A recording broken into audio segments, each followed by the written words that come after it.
just have to have.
Welcome back.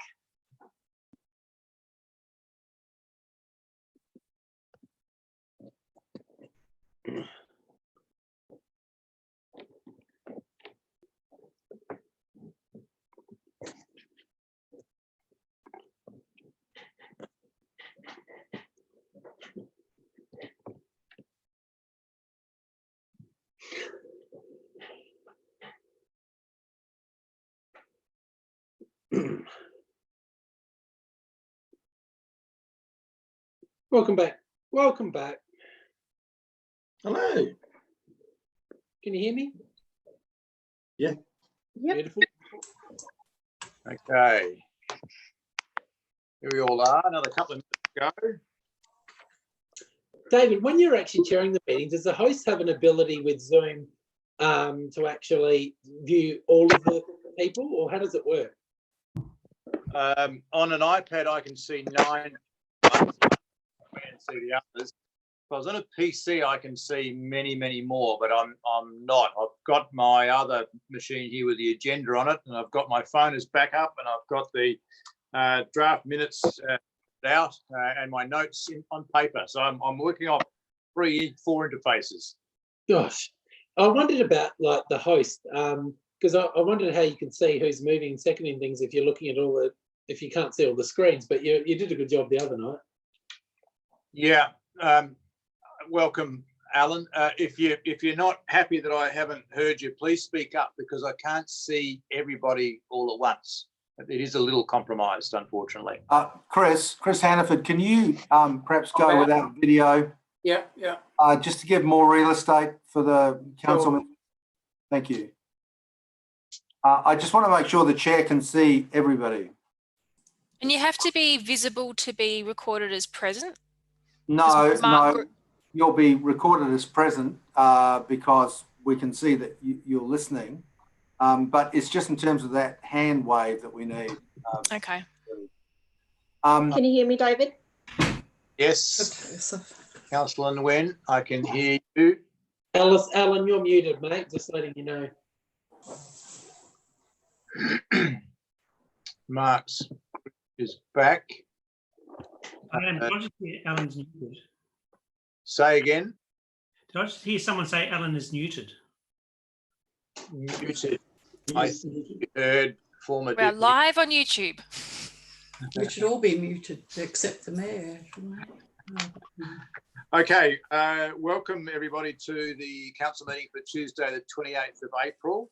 Our first full council meeting via digital means, and a moment in history for this council, given that we asked for this ability I think 6 years ago, and it's great to see it here. We, of course, had a special meeting last Tuesday where we tried this out and it seemed to work reasonably well.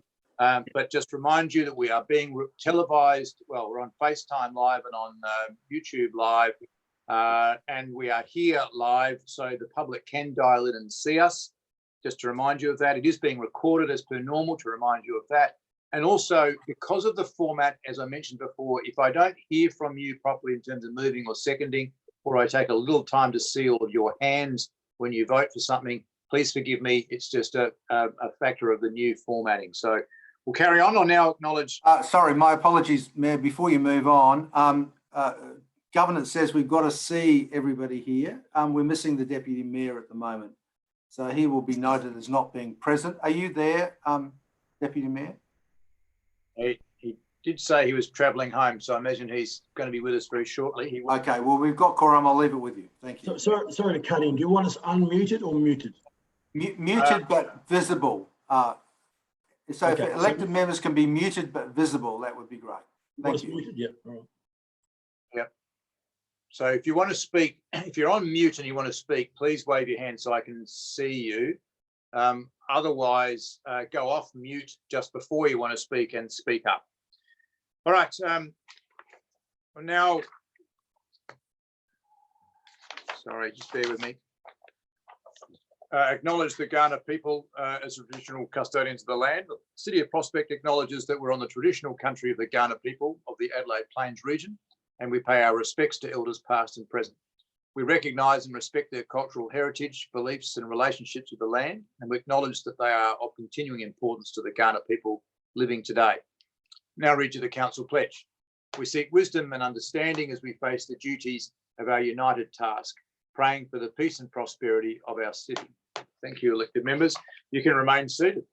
On leave, we have nil. Apologies, we have nil, and Deputy Mayor is not noted as an apology, and I presume he'll turn up pretty soon.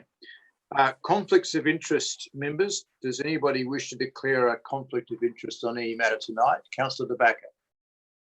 You come off mute. Just a perceived with item 10.6, because the person championing that is kind of known to me, Mr. Rossiter. I don't think that's any conflict of interest. We know lots of people who want things to be done. You're not an office bearer in the local history group? No. It was just more perceived, so I just muted it. Thank you. I'm not worried about that at all. I don't think that should be recorded unless the government is going to correct me. No, good. Any other declarations of a conflict of interest or perceived conflict? If not, okay. Confirmation of minutes. Can somebody move that we confirm the minutes of the ordinary meeting for the 24th of March and the minutes of the special council meeting for Tuesday, the 21st of April? Councillor Barnett, do you wish to speak to it? You're on mute. Sorry. No. Do I have a seconder? Councillor Ripp, do you wish to speak to it? No, thanks. Okay, any further debate? Being none, I'll now put it straight to the vote. All those in favour? Against? It is carried unanimously. Okay, public question time. The Deputy Mayor has just joined us. Thank you. Welcome, Deputy Mayor. I hope you don't get too cold out there on the footpath, but it's a good view. Keep an eye on. We have a... Oh, we're all on one screen now. I think, yeah, that's great. Thank you for that, CEO and staff. Public question time has been modified to only allow public questions via prior submission via online for kind of obvious reasons. The technology is not interactive enough and secure enough to make that happen live, but we have had a question come to us online, and the question is from Mr. Durazio, who has asked a question: beyond waiving late fees and delayed payment, will council consider further steps in concern to rate payments to support ratepayers who've been laid off due to coronavirus? So the answer I've been provided here is that in order to assist our ratepayers who are experiencing hardship, Council is offering deferral of payments for the June, September and December 2020 instalments without penalty until the 31st of December 2020. We also note that deferral without penalty is the approach that other South Australian councils have also adopted to provide relief to residential ratepayers facing hardship at this time. Council's deferral without penalty hardship policy will be reviewed for extension into 2021 should similar levels of economic impact associated with the public health emergency continue beyond 2020. We've also recognised the critical role that small to medium businesses play in supporting ongoing local employment. And in order to assist local employers to retain employees wherever possible, at our special meeting on the 21st of April, we resolved to provide relief by way of a number of measures, which can be read in the minutes of that policy, that meeting, specifically rate remissions around businesses in Group A of 100% for quarter number 4, and for Group B businesses for 50% of their rates for quarter 4, for waiving of fines and interest and late payment of council rates, for waiving Village Heart Marketing Fund separate rate, for waiving leases and licenses for winter seasonal hire fees, for waiving Bindi and Nailsworth Hall facility hire fees. This is beyond business into the community now. Waiving footpath trader fees, waiving dog registration late fees, and deferring community loan instalments for 12 months. In addition, we've developed the Prospect Delivers local economic stimulus package, which assists our local restaurants and cafes with $25 vouchers, which we're issuing to our vulnerable citizens. And again, decision was made at our special council meeting. And so we already have several hundred people registered for that program, and that is about to commence. The total cost of the rates and charges relief package so far, together with the Prospect Delivers stimulus, is over $600,000. We also, as I remind people often, have a very robust hardship policy available to any ratepayer, residential or business, and we encourage people to call us at the first instance that they know that they're going to have difficulty paying bills. So I hope that answers Mr. D'Orazio's question. It's a good question, and we'll no doubt all of you have been asked that question by others in the last few weeks, and will continue to be asked. That's the only question we've got in public question time. So I'll now move to the next agenda item, which is petitions. We have nil, deputations nil. Item 9 is questions without notice. Do we have any questions without notice? Councillor Pearce. Yes, just quickly, that was a great example you gave to the question on notice. Notwithstanding that, I've had a few inquiries in relation to that as well. Now, there is the opportunity for extreme hardship under Section 182 for remission. So further to your answer, they can take that avenue? Yes. Right. Just further, has that ever in the history of the Prospect Council been done? I'd have to refer that question to the CEO. CEO, do we have any examples in the past of where we've provided a remission of a quarter or more for people who have had hardship? I just wondered whether I could refer that to Director Moon through you, Chair. Yep. Through Mr. Mayor, we have not had remission for rates remission under hardship. We have always have arranged payment or deferred payment, but we have not had rates remission as what we have offered for Group A and Group B.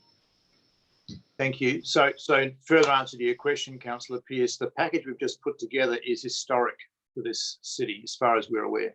Okay, thank you. Any further questions without notice? No, that being the case, thank you. Reports for decision, we have several. Review and update of existing policy.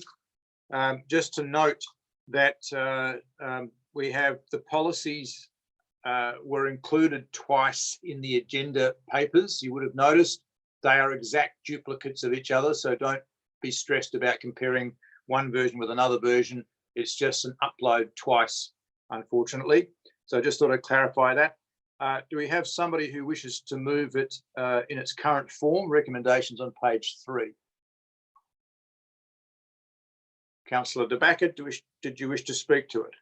Yeah, just briefly, I'm just very happy with the amendments to the community facility hire policy. I think it's a real enabling policy, and a lot of what we're talking about is enabling our community. And one of the big changes was it's not just focusing on residential ratepayers, but also our commercial ratepayers as well. So they're who are also part of our community. So I think there's some really exciting opportunity for businesses and our residents to use community spaces in the future. Yep. So happy to move it. Have a seconder, Councillor Barnett. Do you wish to speak to it? You're on mute, Councillor. Sorry, handling papers and looking at iPad agendas, everything. But anyway, yes, and I note that we're not under this particular policy actually setting any of the rates. That will come later with another, I think, report to council on that matter. And I did note that the CEO, I think, took note of some of my just some typos or spelling things that will hopefully be incorporated.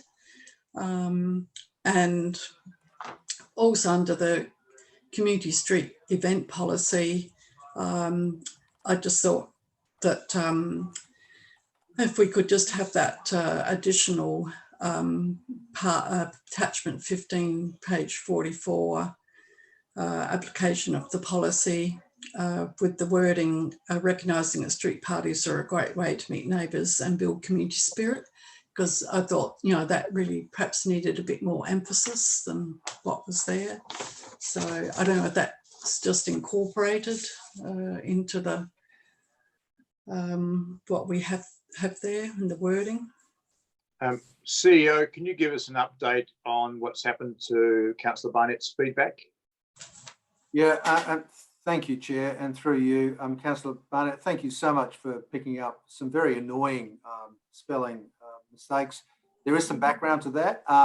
Somebody somehow changed the actual spelling of our home facility in our background, basically in TRIM, document management system. So it was changed 4 times, and you pointed out, I think, at least 2 of them, and yet it was changed back. So our apologies. There's no real excuse for that. We will be very, very clear going forward. And thank you for picking them up and being so concise in your approach.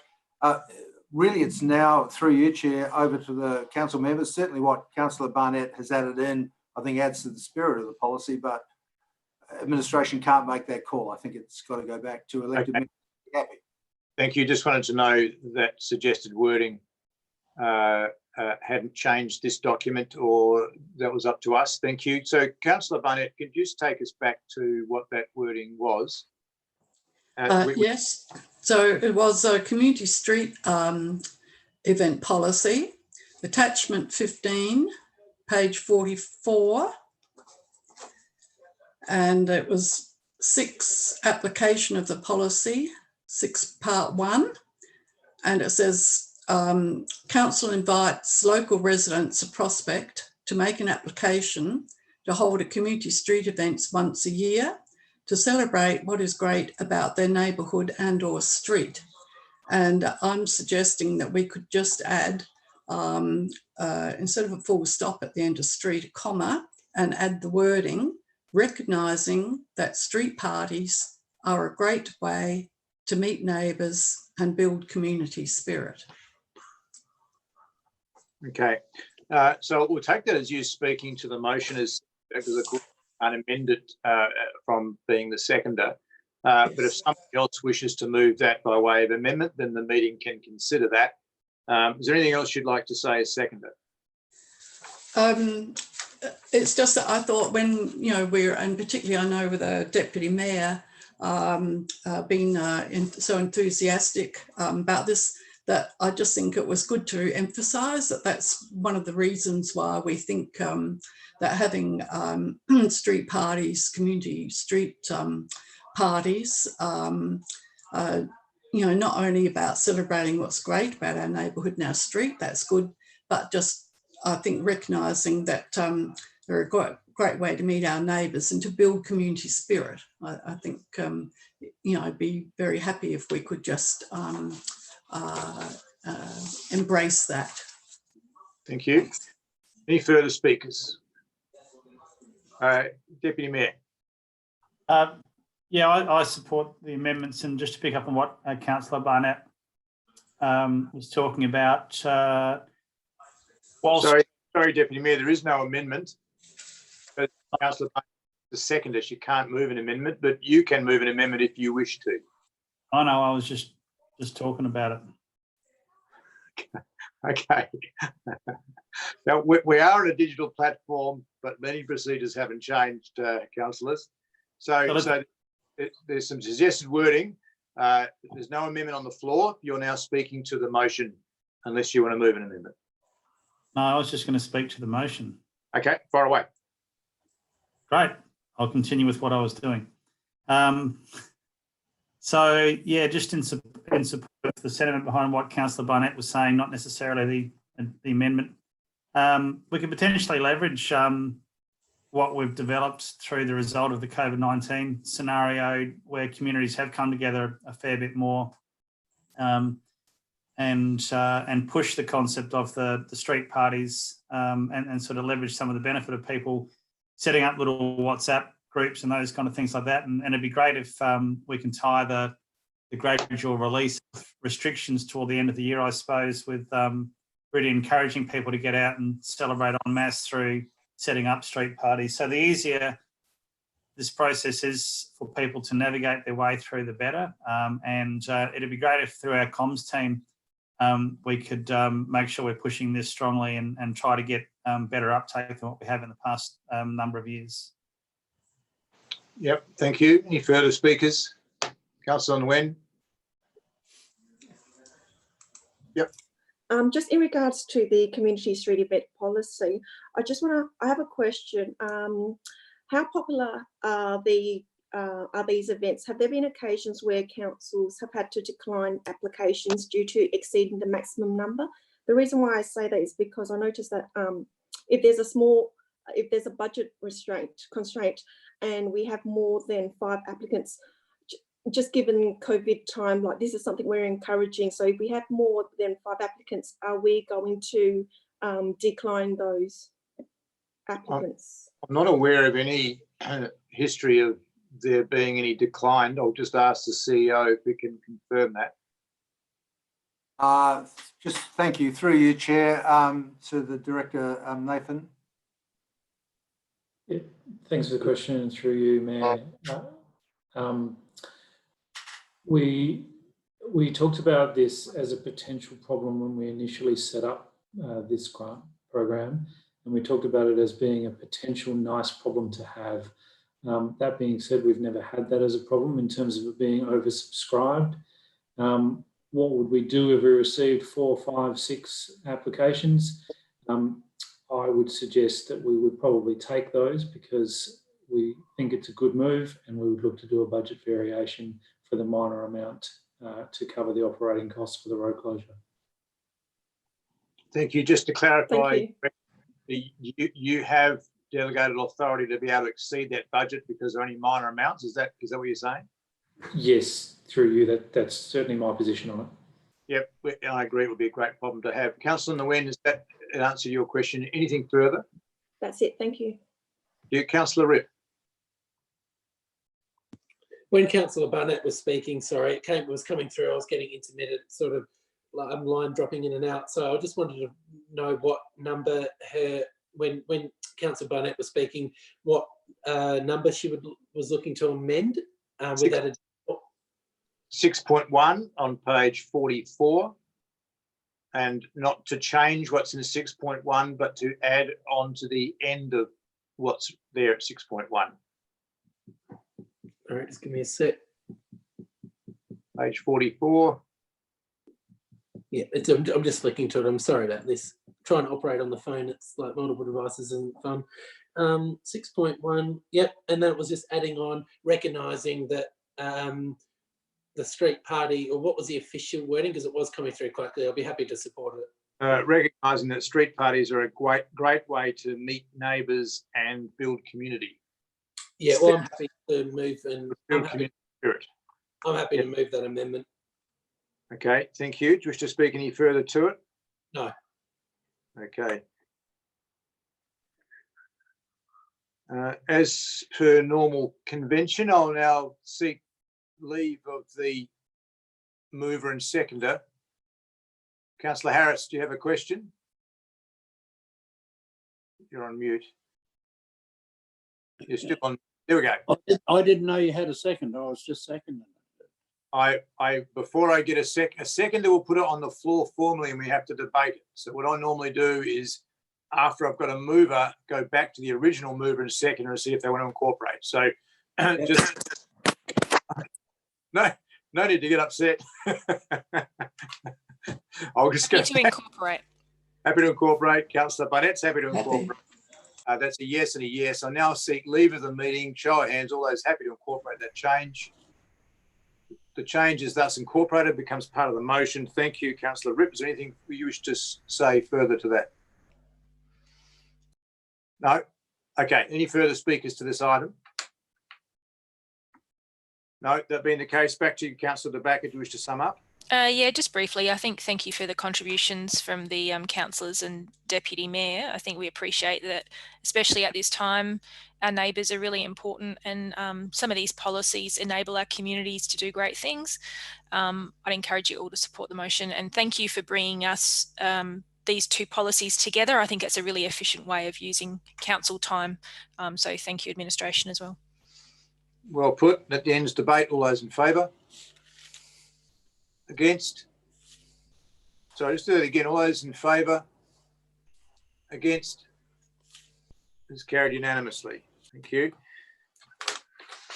The old data pipes are a bit slow, I think, in some instances. All right, next item, 10.2, third budget review. No, that's there. If somebody wishes to move it in its current form. Councillor Ripp, do you wish to speak to it? Yeah, obviously, with our response we need to deliver to COVID and providing stimulus assistance and packages, understand that's obviously leading to us going back out to the operating deficit of 474,283 in the third budget review. Just want to get an update from staff, if possible, just to see if we've done any modelling to look at, I guess, what we're expecting the final impacts of the budget to be. So I know that we are, that's up to now, but I would just want to know if we've done any more.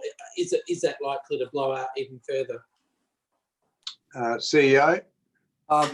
Thank you, Chair. Through you, Chair, can I just refer that to the Director of Corporate Services first, please? Yep, Director. Yep. Through the Chair, that is our projection for the year-end results. Usually the third budget review projects what we are quite close with what we think the end result should be. So in October, we'll bring to you the actual results compared to this projection. Okay, thank you. Anything further, Councillor Ripp? So we're not expecting any major differences. Okay, well, that's encouraging to know. Obviously, with COVID, we need to respond to our community's needs in this time by providing assistance and packages, and then looking at our next budget as well, what we can do. So, look, I appreciate these are unprecedented times, and I thank the staff for all the work that the administration's been doing. With the moving beast, it's COVID. So I know it's difficult times for our community, but let's continue to work together and support the community as best as we can. So I thank the staff for the work. Thank you. Seconder. Councillor Groot, do you wish to speak to it? Yeah, look, thank you. I'm happy to second it. I just had two questions, if I can. So in terms of favourable results, there are two that I would like a bit more information about. First is the CHSP programs and events. There's $26,000 savings there. Now, I expect that a lot of the events are not happening as a result of COVID-19. But my question is twofold. One, is that a grant funded, and so it'd have to be acquitted? So therefore, is there not appropriate ways for us to spend that money on supporting vulnerable people? So question one. I just take that question. Yeah. Thank you. CEO, Director in charge of events. Thanks for the question, and through you, Mayor.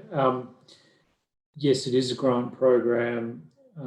However, in looking at the specific expenditure, if we're not running events, it's not a matter of just deferring it. And most of the additional support that we are providing is really through the resources in terms of the human resources that we've already got or the volunteer base. So it's really just equipment, supplies, food and beverage, etc., that we can't spend because we can't have the gatherings. Thank you. Your second question, Councillor. Yeah, thank you, Director. I just, it's a comment, not a question. I just wonder whether Prospect Delivers for CHSP clients could be funded out of that savings.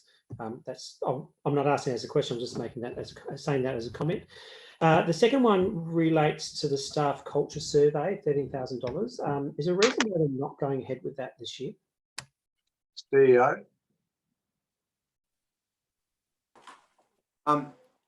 There's no particular reason except, Councillor, through you, Chair. Obviously, things like that should occur, and they should occur fairly regularly, but we have been, you know, not everything can be blamed on COVID-19, but we have had a situation where people have been off-site and on-site. We just felt at the end of the day, I'm very happy to do a survey, but probably now is not the time appropriately. And it wasn't simply to, you know, somehow come up with those savings. It was just the fact that there are a number of things that we paused while we go through this public health emergency. Thank you.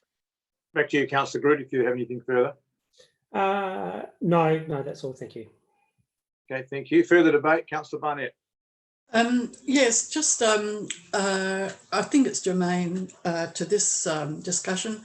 But I know quite a few of the community groups, our local owned community groups involved with, that received our community grants and have had contact from the council staff person about if the groups can still, you know, carry out their grant, you know, what they received the grant for, or if not.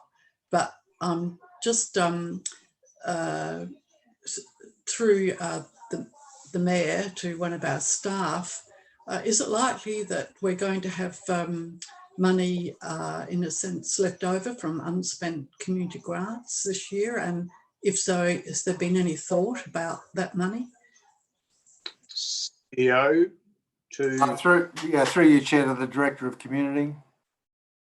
Thanks for the question, and through you, Mayor. We've had a couple of discussions already with a number of groups who have proactively contacted us to say that their initial plans are unable to be delivered.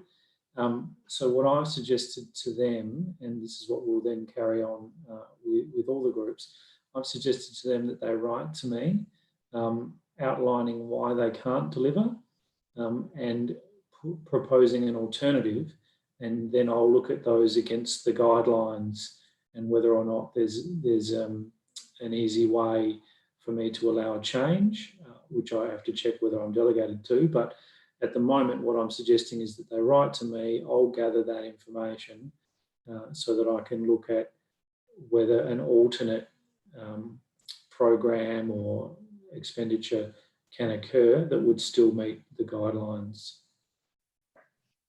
Okay. Thank you. Thank you. Any further speakers to this motion? No, that being the case, Councillor Ripp, would you wish to sum up? No, that ends debate. All those in favour? Against? It is carried unanimously. Thank you. What have I done here? Okay, next item is the draft annual business plan. Recommendations on page 81. Noting that part 2 has had a little change in there. If we could have that up on the shared screen. I've got something in yellow in my little notes here. Does that mean staff are recommending a change to what's in the agenda papers?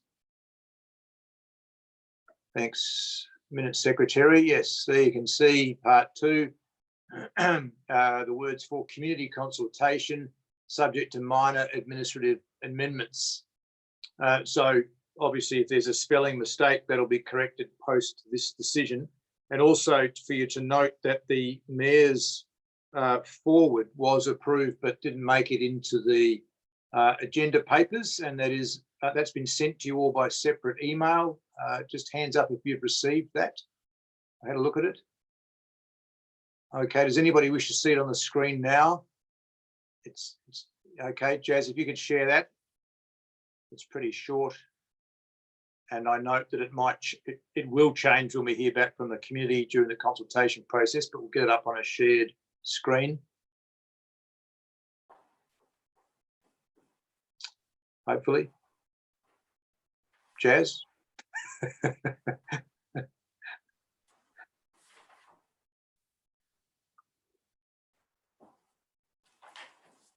Here we go.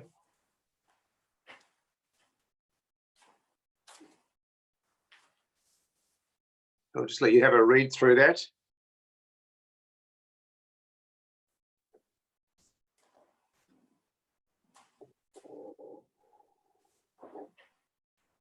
Just scroll up, Jess, thanks.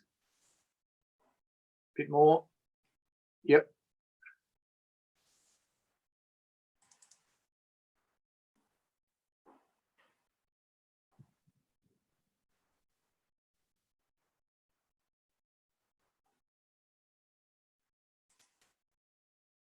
And scroll up to the final few paragraphs. That excellent signature.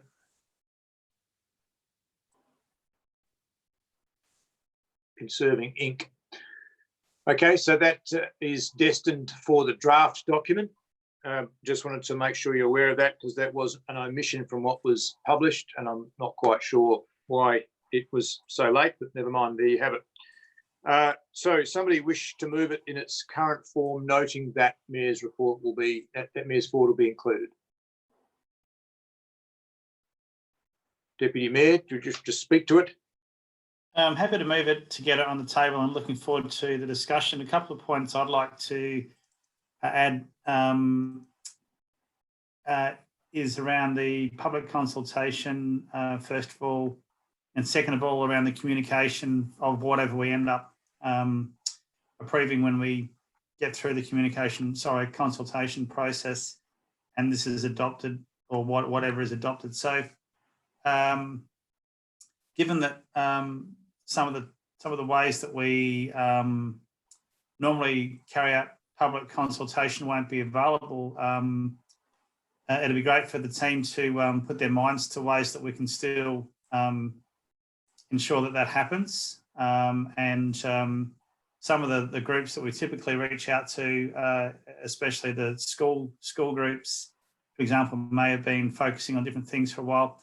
But I think it's really important that we get a broad range of feedback, and maybe the fact that people are adopting technology a little bit more readily these days provides us with an opportunity to hold some online forums, whereas previously we'd try to get people to come into the council chambers and, you know, have a sandwich and a biscuit and a cup of tea and put their thoughts together. So I think that we shouldn't let the current barriers or what we're all experiencing get in the way of carrying out decent public consultation. I think that's really important. And secondly, with whatever we adopt, I think the communication piece is going to be a really, really key part to conveying to our community what we're doing, why we're doing it, how we're doing it, and ensuring that we sell all the good work that we're planning on doing, which leads us to arrive at the budget. So that's just some initial thoughts. Definitely looking forward to hearing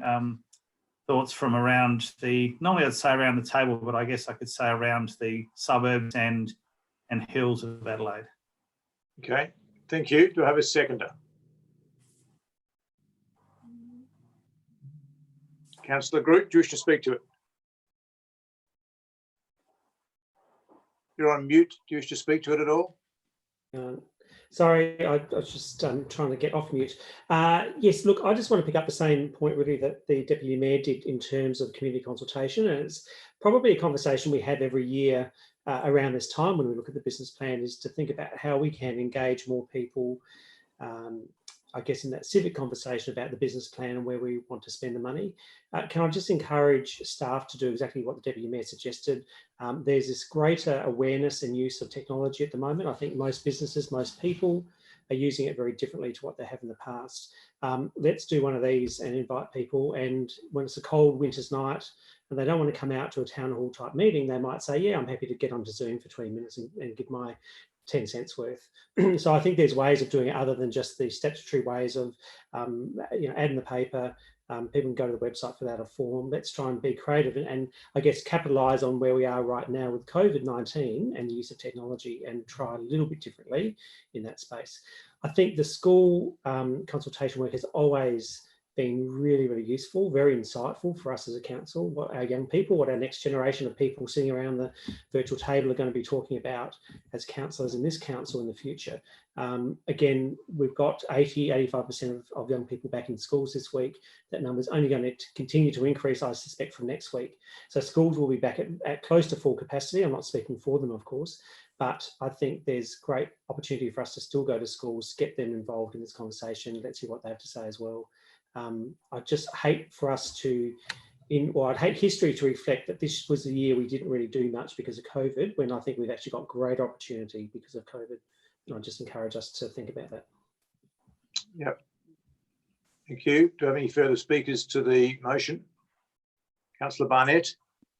Yes. I think that as what will be outlined in the Mayor's message about this, and keeping in mind that it is draft, so it is going out to consultation, and as we have previously, after we have done some changes or adjusted things slightly, so there's still that possibility. As you will know, when we were discussing this in our workshop, I was trying to reduce the residential rate in the dollar, as much as we could. But I think we do have to get the clear message that we do need to be able to borrow to have potentially matched funding, and in anticipation of the government stimulus package grant offers. If we can't borrow any money to match those, we can't do them. And therefore, I'm sure we would be getting a rocket from our local government minister if we weren't able to do anything. And particularly this is to go directly into our community if we are fortunate enough, which I hope we are, to be able to get some of these stimulus packages. I commend us, I'm sure our staff and some of our other elected members, and possibly even some of our other associations. We can try and get this out in a different way as to what we normally would, but the COVID-19 package I guess makes us think outside the square in how do we overcome some of these difficulties. So so happy to put this out for draft consultation. Thank you. Any further speakers? Councillor De Backer. Look, thanks for bringing the draft annual business plan to us. And I know we've been through a few workshops. Very faint. Oh, sorry. Keep forgetting that. Just saying thanks to administration for bringing the draft annual business plan to us. And I know we've worked really hard in a lot of workshops to get it to this point. As I had mentioned in a few of the workshops, I really would have liked to see a zero line budget and what that would actually mean, because I think that's quite a strong thing for the community to see that. And it is a draft and it is going to the public for consultation. I guess it's good to have some differences of opinion around the table. I won't be supporting it. I think one of the things is we're focusing a lot on potentially new projects, which is great, but we don't have any buffer. And I just sort of look at possible budget reviews in the next few quarters, because there's quite a few unknowns. And for our community, I guess, I mean, they'll have their say, and that's fine. And it's nice to have some different opinions around the table. But I'd really like to sort of see a bit more of a buffer, because, what responsibilities will council have going forward? Even things like changing all our bins to non-touch, changing all our doors to non-touch. We don't really know, and I'm just a bit uncomfortable not having a bit more of a buffer there. So I won't be supporting it. There's a lot of good things in it, but I'll be really interested to see, like some of the other elected members said what the kids have to say, and what the Zoom meetings. It'd be really interesting to hear what our community says. Thank you. Further debate? Councillor Ripp. Yeah, look, just want to thank and reiterate the administration for, obviously, with the moving beast that is COVID, for bringing this to our attention. And I know that the community that I'm speaking with obviously want to see investment and money spent in the east, and that's been obviously some continuing conversations I've had. So it's pleasing to see we do have some wins in the budget, particularly around Nailsworth Hall upgrade, the Broadview Oval with the master or the irrigation there, which I know it's been a bugbearer right in our local community. It's good to see some little wins with even footpath road design and curb and gutter constructions, and also with the continuing investment at Collinswood. So they've, I guess some of these things some of the smaller things that are in there have been what the community have been speaking to me about. So I think that's really important. Obviously, with the moving beast, it's COVID. We're not guaranteed. It's obviously with budget reviews, things could change, but we'll just have to play that by ear. Particularly if we do get state and government funding, they'll want to see us invest and bring forward projects as well. So I think that's going to be an interesting space to watch if we can pick up some stimulus money and to bring some other projects forward. I think that'd be great. The other thing I would like to see us do potentially with our consultation is, even if it's a Facebook Live thing where a couple of days before you're going to go, say the mayor and the CEO could do a Facebook Live, say with Chris Newby. You could do a paid promotion on Facebook, promoting it a few days before, and then have a 30-minute sort of Facebook Live session where people can drop their questions and then the staff can respond. I'd like to see us even try that as well. So that's just a thought of mine. Thank you. Some great suggestions there. I'll just speak briefly from the chair. There's no doubt that the assumptions underpinning this budget are the most unusual that I think any of us have encountered in our lives as elected members or adults dealing with any amount of money or budget. And therefore, the budget, of course, is at risk of making the wrong assumptions. And we'll know a little bit more by the time we come back to this in June from listening to our community and also observing economic conditions, understanding if restrictions have been lifted, understanding if the economy can recover and at what pace it can recover. Hopefully, we know much more about that by mid-June when the final report is written about this budget. But it's certainly premised on very unusual circumstances. This rate increase of 1.9%, I think from memory, and I'm happy for staff to correct me at some later time if I'm wrong, is the lowest forecast residential rate increase in over 15 years. It's no mean measure that we're doing this. We have, we just heard before, we now decided to waive rates. We've never waived rates before in the memory of the staff that have been here, and they've been here a long time too. So very unusual circumstances, and I think council's doing what it can. The audit committee had a look at the draft budget on Monday night, and I just want to read to you what they are recommending to council. It'll come to us at our next council meeting. The audit committee raised concerns regarding the risk of very low inflation rates in the medium term and the political risk of maintaining the trajectory of rate rises and growth assumptions in the longer term. The committee discussed the very low levels of interest rates available at this time and the potential of fixing any required debt to capture these low rates. So you can tell the audit committee has concerns about what's happening in the economy, but equally they're saying interest rates are incredibly low, never ever been lower. So you need to work out how to capture the benefit and lock in those low rates if you can. So even the audit committee are looking at a balanced approach to going forward. To accommodate the Premier's requests and the Prime Minister's requests for us to engage in economic stimulus at our own level, within our own capacity, we can't print money at local government level.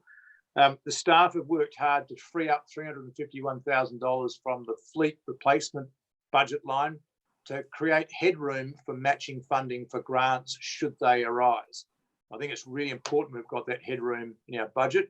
So despite us having the lowest projected rate rise for some years, we've got actually now some headroom in the budget, which we haven't had for years. I think it's a really clever budget in that sense.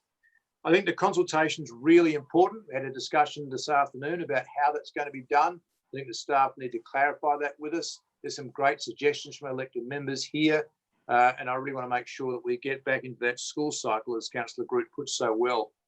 Our youngest people have provided some of the most valuable feedback on our previous budgets, and it's so good to see them engaged in the work that we're doing. In conclusion, though, it is a draft. It is out there for community to consult, to engage in and talk to us about it. I'm sure we'll get lots of comments, and I look forward to hearing what they are and then making our final decision in June. Thank you, members. Any further debate? May I just have a question? Quick question is reminded me your remarks about our audit committee met last night and their comments. Would that be able to be included, some comments from our independent audit committee when we put out our public consultation on this? CEO? Yes, absolutely. No problem at all. We've got two, by the way, we've got two high schools on standby. So we're going to go out to a broad demographic. We will use the electronic platforms to do that. Sorry, Chair, just through you, Deputy Mayor Larwood has to be visible to be in the meeting. I've just had governance. Thank you, Matt. Sorry that you're here. So absolutely, in terms of going out there, yes, we'll use all of those platforms, and we can, of course, use the auditor's comments. In a previous meeting this afternoon with the Mayor, the Deputy Mayor and ELT, we talked about the importance of framing consultation in terms of stimulus, in terms of the $900,000 we'd have to cut from recurrent expenditure if we went to a 0% rate. There's a lot of things that we need to frame in terms of the consultation to make it a sensible and broad-based consultation, including things like involving high schools. So it is important to frame it correctly. It is important to send the right messages, and certainly we have every intention of broadening the demographic. Thank you. I hope that was a long answer to your short question, Councillor. Any further debate on this item? No. Can we somehow work out how to get Deputy Mayor back on the screen of 9? Sorry, CEO. I don't know how you did that before, but it was very good. Maybe if Deputy Mayor, if you spoke, that might pull you forward. I just spoke. I think I can see myself. Yeah. You're not in the top 9, fella. You're number 10. Mayor, I'll stop my video. Oh, that's done it. We're right now. Thank you. Wonderful. Thank you. Excellent. Now, do I have any further speakers to this item? No. Then, Councillor Deputy Mayor, would you like to sum up? Well, yeah, look, life looks pretty good for the people over in the east of our city. So good that I've in fact moved over to there to Broadview Oval to experience just how good things are over there. Very green. It's very green, yeah. Now we're partway through a process here, which has been interrupted by significant occurrence. We've had our say. We've given our feedback to the staff. They've come back with a range of options for us to consider. And they've done a great job of balancing everything out. We're arrived at a point in time where we're presenting something to the ratepayers and other stakeholders in our city for their position and their view. And when that comes back, then we'll debate it further, no doubt, and then we'll make a decision and we'll vote in what ends up being voted in. So, yeah, like I think that the process has been great in the way that the staff have responded to the circumstances and have come up with a balanced approach is fantastic. My personal opinion is that we can't crawl into a shell and wait for this to be over and not play our part. So spending money on things which are going to build our economy, spending money on which things which are going to attract the interest of state and federal funding bodies, doing things which people see and doing it in a responsible way is exactly what we should be doing. A 1.9% rise, as the Mayor's pointed out, is incredibly low. And yet there is some headroom for opportunities which may present themselves. There are always risks with any budget that we put forward. And as we know through the process of review, there are changes which almost certainly will happen. Some will be favourable, some might be unfavourable, but we haven't gone into this with an extravagant tone at all. And we're doing a range of business as usual and a range of abnormal activities. And I think that I'm really looking forward to seeing what the general public has got to say, but I think it's been a good process. We're partway through and we just need to keep it moving now and see where it takes us. Thank you. That concludes debate. All those in favour? All those against? It is carried. Thank you. Next item of business is item 10.4, the Cassie Street traffic and parking issues petition. Recommendations on page 181, 182. Councillor Ripp, you're happy to move? Yeah. In between court? Oh, yeah, that's right. I've got the nuts here, and don't worry, dessert will come later. Now, definitely want to move this one. I know it's been a big thing raised, particularly to me recently with obviously the now, well, not so new, but the new supermarket opening. I know residents of Cassie Street are really concerned with traffic implications with that. They're obviously happy to see it open, but they are concerned on their street with the increase in terms of local traffic in the area and parking. And that was also raised with me before the new supermarket came into fruition as well. But they are, since I've spoken to a few residents there, they are concerned with obviously traffic increases that we thought would come with the supermarket being open. So I think this one is really important to monitor. I know when we looked at stage 1 of the traffic in the area. Tanniford. Getting some feedback from somebody, some background noise. Thank you, it's gone now. Carry on. Sure. I know that when we went through the stage 1 of Collinswood, I know that the staff member, I believe it was Pam at the workshop, took feedback from residents that when we looked at Edwin and Ruddigalin and we looked at Galway Avenue, that it was pretty clear from the residents, both on Harvey Street, also flying on to Cassie as well, that they wanted to see us look at these issues in future stages. I know we're obviously looking at the roundabout at Galway, I believe, for stage 2, but it was pretty clear at that forum that people along Harvey Street and Cassie Street and the streets that surrounded the supermarket and that precinct do want us to take those issues seriously and look at those in a future stage. So look, this is a small start, but I would want to see us look at this precinct in future stages of our traffic management works in the area. Thank you. Do I have a seconder? Councillor Harris, do you wish to speak to it? You're on mute. Yes, I am. No, I'm not. Look, I'm going to second it, and I'm quite happy to second it, but in the actual recommendation, I'll try to look frontwards instead of backwards. There's 1, 2, 3, there's 5 different things. So just commenting on a couple of them is the point 2, council notes that no truck signs have since been installed to significantly reduce the trucks. Well, I'm hoping if we have them up, we really want to stop the trucks. So let's hope that goes very good. But I do want to go to another part where we come to the end result of these 5 points, and we're going to look at things. But in point 3, the council considers options for traffic, including this and that. So we haven't said what we're going to do exactly, and I'm happy with that because we got to find some answers, because in the actual report on page 184, with the discussion and down the bottom's the table of the traffic. You don't really have to have a look at it, but it's there.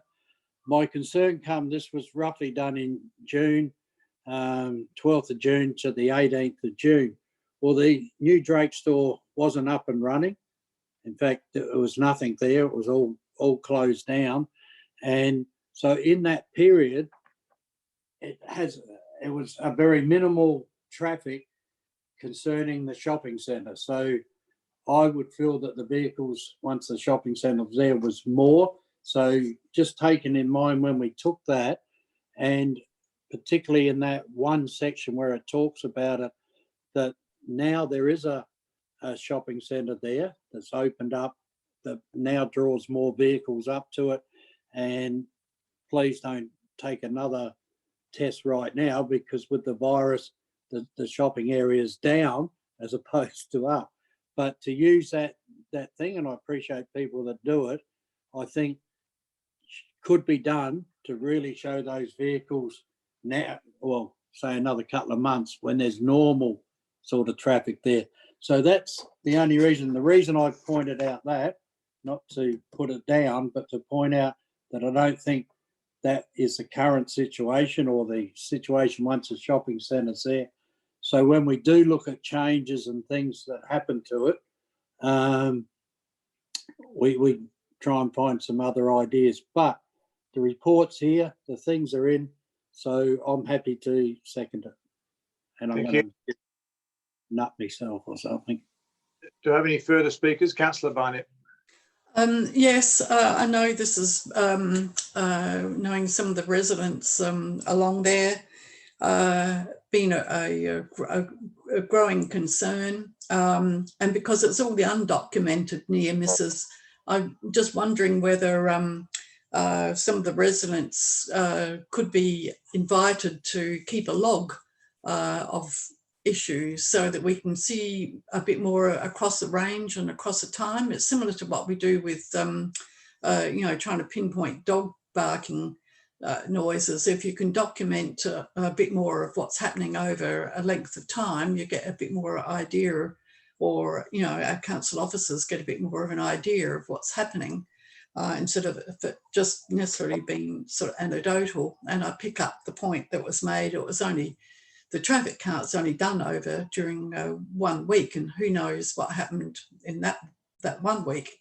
I have noticed that the truck signs have gone up, so I do hope that that is monitored, and I do hope that it's not only the Drake, the Foodland, the supermarket there, but any of the other stores that might have deliveries there, if they can also remind their delivery people of the truck sign.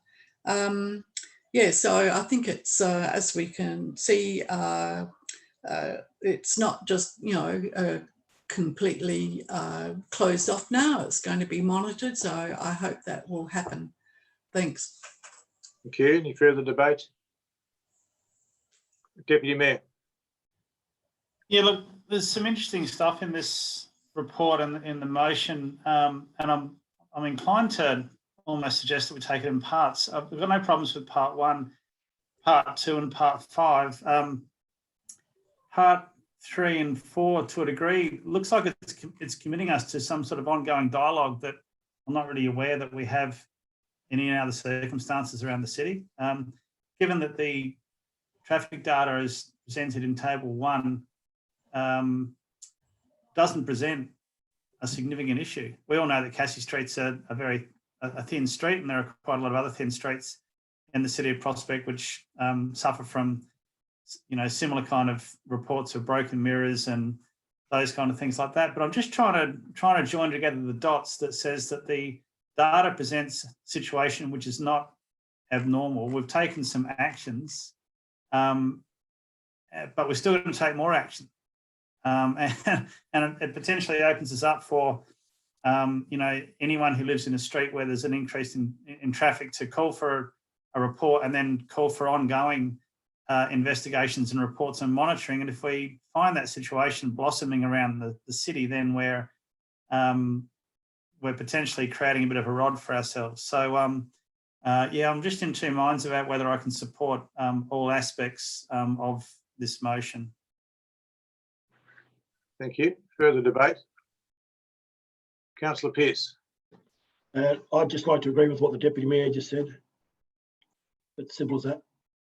Sorry, we'll confirm the question was, can it be taken in parts? My answer is almost always yes, happy to take it in parts.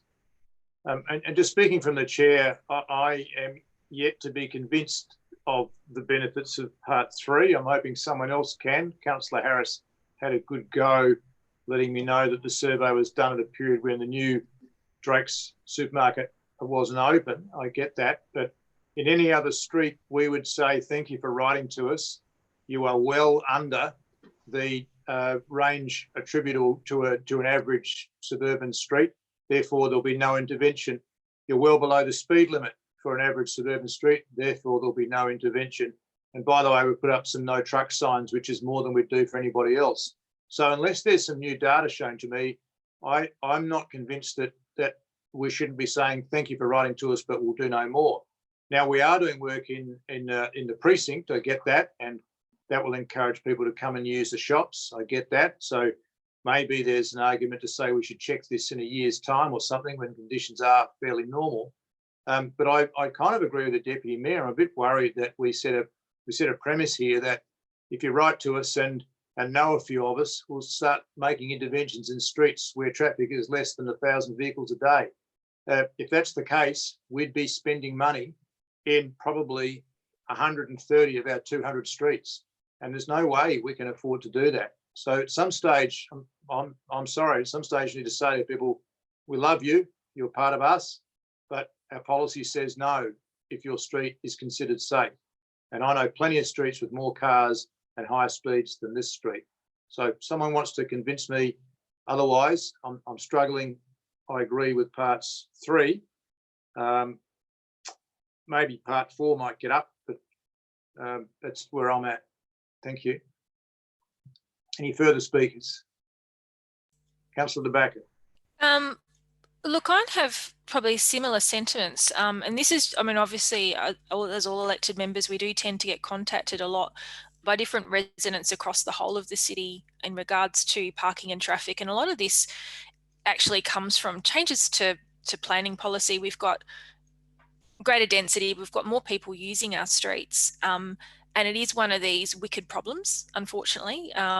It's about managing it as opposed to solving it. And I'm always happier if, not say a blanket policy, but I know we've got narrow streets policy, and I know we've got a few policies in and around, nuisance and things like that. So, and I'd sort of concur in taking it in parts and actually see what we can actually deliver that's consistent to what we can deliver in other parts of the city. So certainly I acknowledge truck movements can prove really troublesome, especially when, and I know in that precinct, there's a lot of damage to infrastructure. So going over pavements and that kind of thing, that's a real issue. So certainly heavy vehicles is a concern, but traffic movements is a really difficult one. So yeah, I'll be interested to hear other elected members' points of view. Thank you. Councillor Nguyen. I think with the 2 signs, the no truck signs at Hassie Street, I think that let's observe that and see how, whether there's a reduction in trucks coming down from there. And I think we just give it time to see what if the solution, if there's better, less movement for the residents and in terms of vehicles. So I think we've done what we have to do. Let's hope that these 2 sides will do a bit of good and just wait and see what happens from there. Thank you. Any further debate? Councillor Barnett, I've got you down as spoken. Question. Yep. Yes, my brief question is, although the truck signs are there, I don't know that they have any legal standing. They just, I understand they're more of a deterrent. So I don't know if there's... Got a question somewhere? Pardon?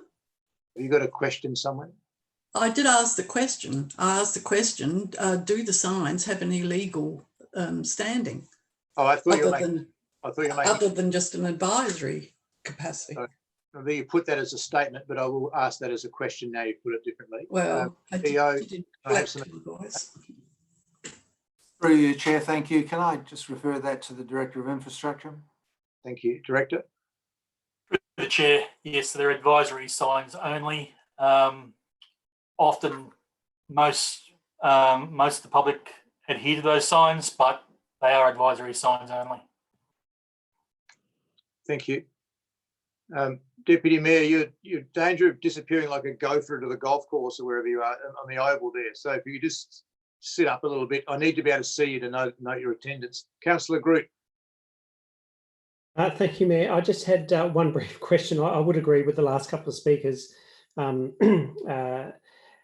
Just my question relates to Table 1 traffic data for Cassie Street on page 184, where we talk about the vehicle per day acceptable range for a local street, 1,000 to 1,300. I presume local street is agnostic to width and length of the said street. Director, clarify for us. Through the Chair, not being a traffic officer, I don't have the definition in front of me of what a local street is, I'm sorry. My understanding, Councillor, is that we have definitions for classifications of streets, but that's not changed depending on the length of the street. Or the width, presumably, then. Or the width. Yeah, okay. So I guess where I was going with that was 689 vehicles per day on a long, wide street might be very different to 689 vehicles per day on a small, short, narrow street. That being said, I would also support taking the recommendations in part. I think I would, some of the stats in Table 1 show that there doesn't appear to be a problem, but I would also encourage us to revisit that at a time into the future. Thank you. There are no other speakers available on my dance sheet here, so I presume we're now at the stage of asking Councillor Ripp to sum up if he wishes. Look, I will sum up by just saying, look, thanks. Obviously, looks like we'll get support for part 2. I do encourage councillors to support part 3 and 4 and see how it goes. All we're going to do is, it says council is going to consider options for traffic management changes. So it's not saying we're going to do them, but we're going to consider them as part of the Collinswood Shopping Centre precinct upgrade stage 2 in 2020-21. I think that's a really good place for it to be considered. I mean, Cassie Street's an incredibly narrow street.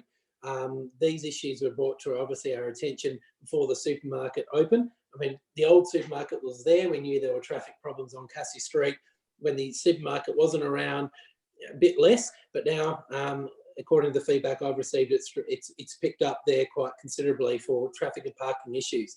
So we're not saying that we're going to do ground sweeping changes. We're going to say that council considers options for it as part of the project we're doing down at the shopping precinct. And I think that's a perfect place for it to be considered, right where the supermarket is. It also says, whether we'll continue to engage any proposed changes. So really, at the end of the day, option 3 would have to be, the way I'm reading it is option 3 would have to come before option 4. But again, it's considering options. I think as part of that upgrade, I think that's where it would be best suited. So I really do encourage at least that we, for councillors to support part 3 if possible. Thank you. Please debate. I've said I would take it in parts. I now take the vote for part 1. Those in favour of part 1. That is carried unanimously. Thank you. All those in favour of part 2. That is carried unanimously. All those in favour of part 3.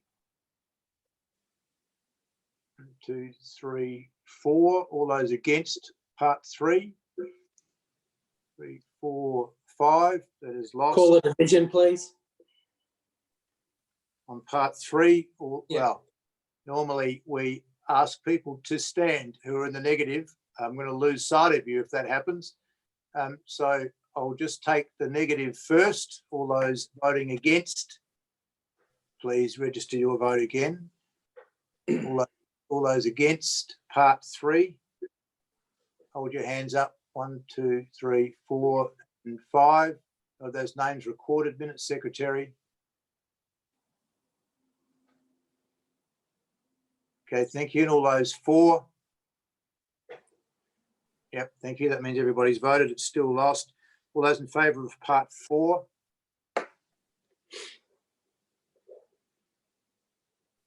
All those against part 4? 3, 4, 5. So part 4 is lost. Part 5, all those in favour of part 5? All those against part 5? I think that's unanimous. Sorry, part 5 is unanimous. Okay, thank you. So just in summary, 1, 2 and 5 were carried. Parts 3 and 4 were lost. Thank you. Next item of business is item 10.5, Broadview Oval Yanta Tuta Yada Draft Master Plan for Consultation. Just take a deep breath, everybody. It's a moment in time. Recommendations on page 190. See Councillor Harris, you wish to move it?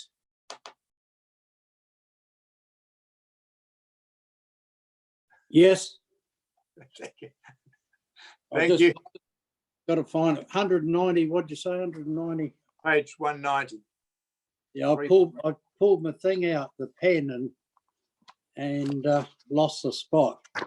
Look, while I'm looking for it, which isn't easy because it's on the very next page, I want to move it mainly because a man's old enough. He was here when we originally started it, and it came pretty important, the various things we've done to it, and not just on the east, because I look at the deputy mayor down the bottom. It's on one side of the city, so we get a central part, which is not really the centre, but still central part, western part and an eastern part. So it's a very important in that big picture. I looked at the various plans. I do have some concerns that I'm going to raise, but in the overall picture of the things, people have been exciting. We've, due to myself, generally Sophie and I go walking around the horses in the parklands, but we've been doing a lot more here and talking to other people as they come around, people now using the dog park and that, and the various changes that has happened. Is that the right oval? No, it's yours. You've got the wrong oval. That the lawn parts and a few of those need correcting, but I do have a couple of concerns, and I raised them the other day. I'm still not really happy or confident with the answers regarding the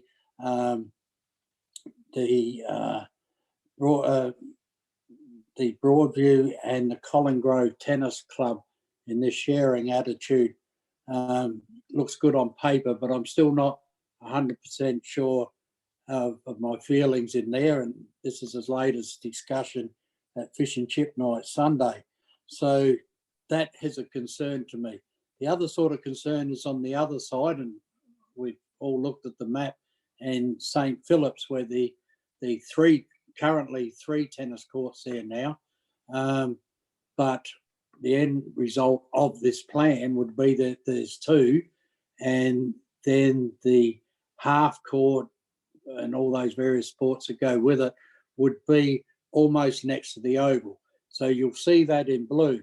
My concern is maybe 3 months ago, we just planted some brand new trees there. So if tonight this plan comes up, I'm hoping we can shift these trees even before they grow, because otherwise we're going to waste our time with some trees. So I have those couple of concerns, and the fact that it's a whole court that's been lost. But in the big picture, the fact that if we can cater for the football, and we've dropped off the talking about it lately, but you get a couple of hundred kids associated with that football team. They don't all come from Prospect. They come from over the border in Port Adelaide, or what used to be Enfield and that sort of area, but they're still the local children that come there.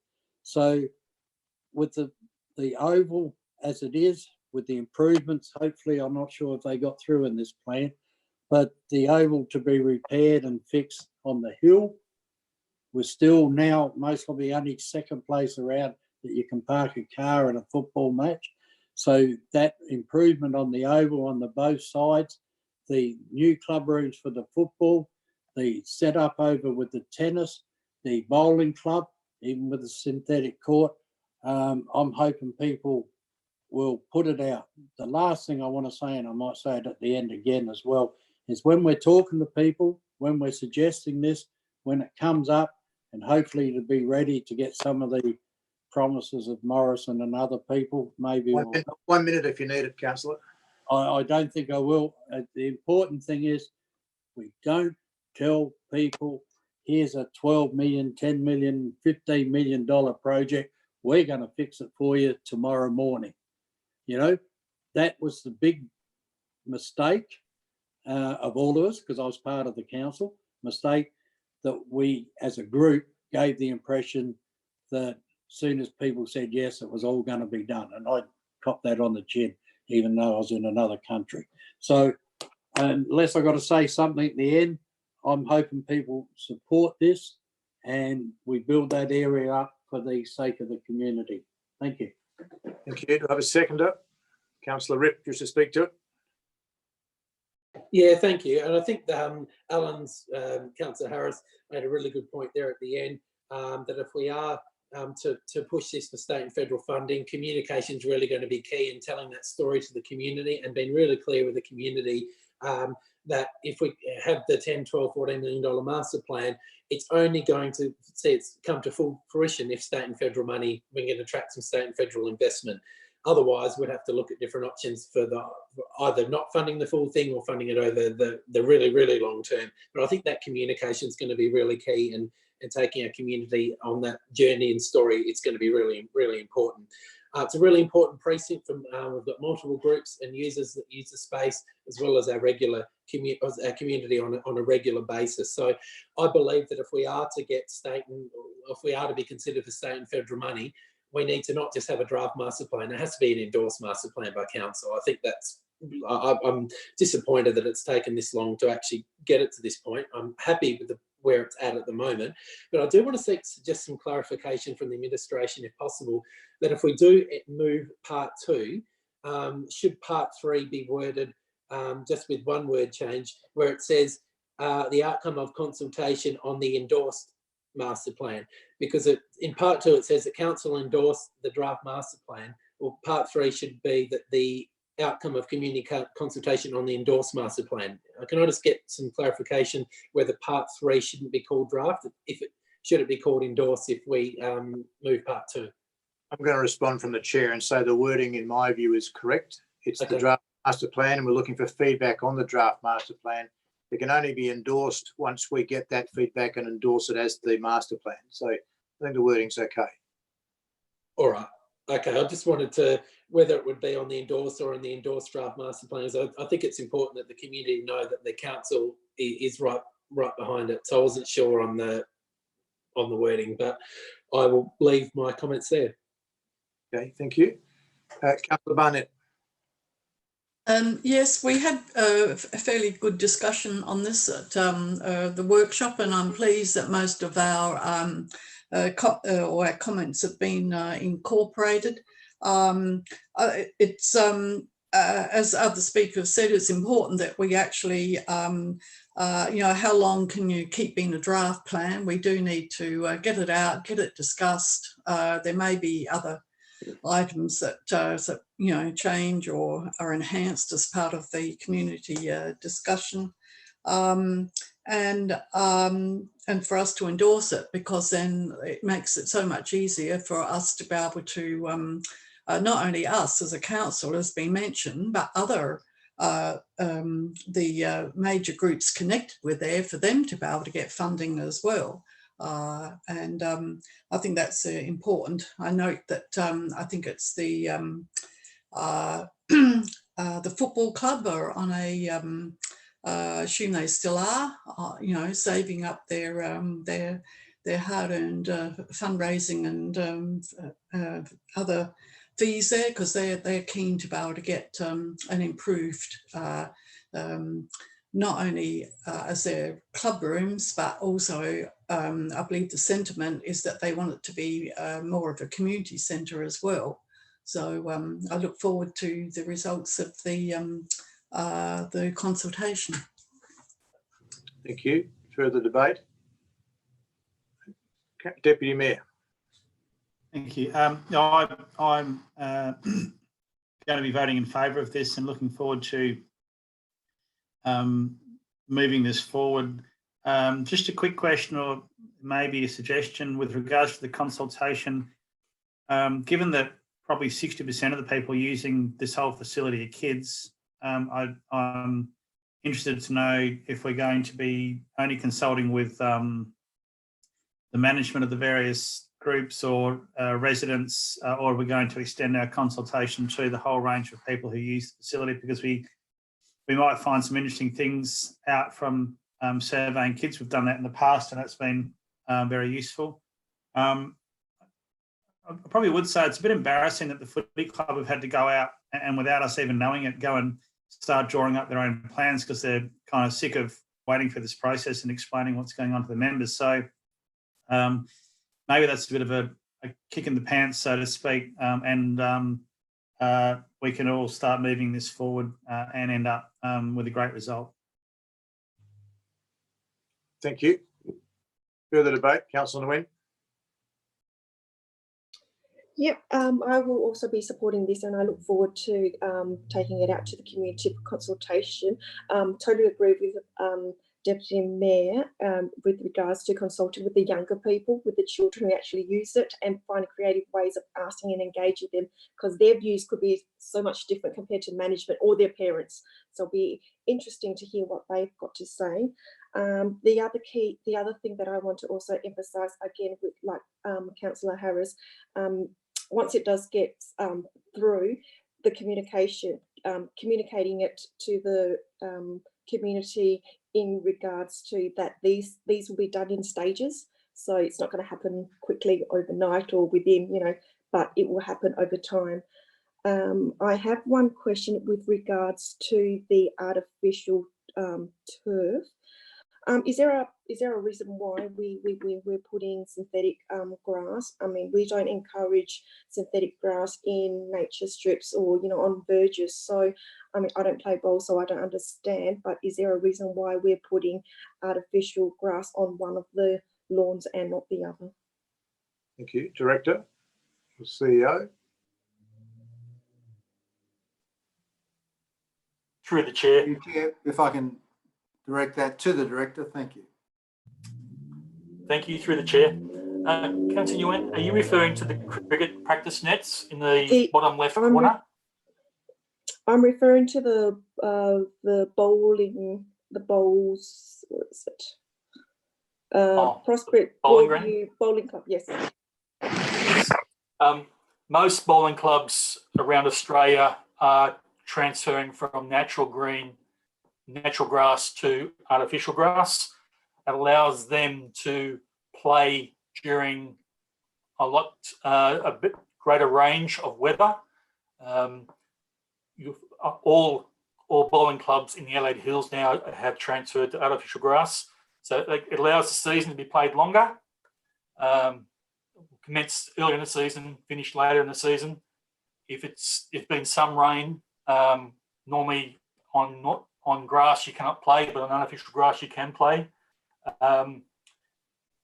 It is a lot hotter than natural grass, and when you do heat mapping exercises, it does show that artificial grass is a lot hotter than the surrounding areas, but it's a general use now to transfer bowling greens from natural grass to artificial grass. It's also a lot cheaper for the clubs to run. Thank you. Thank you. Anything further, Councillor? Thank you. Thank you.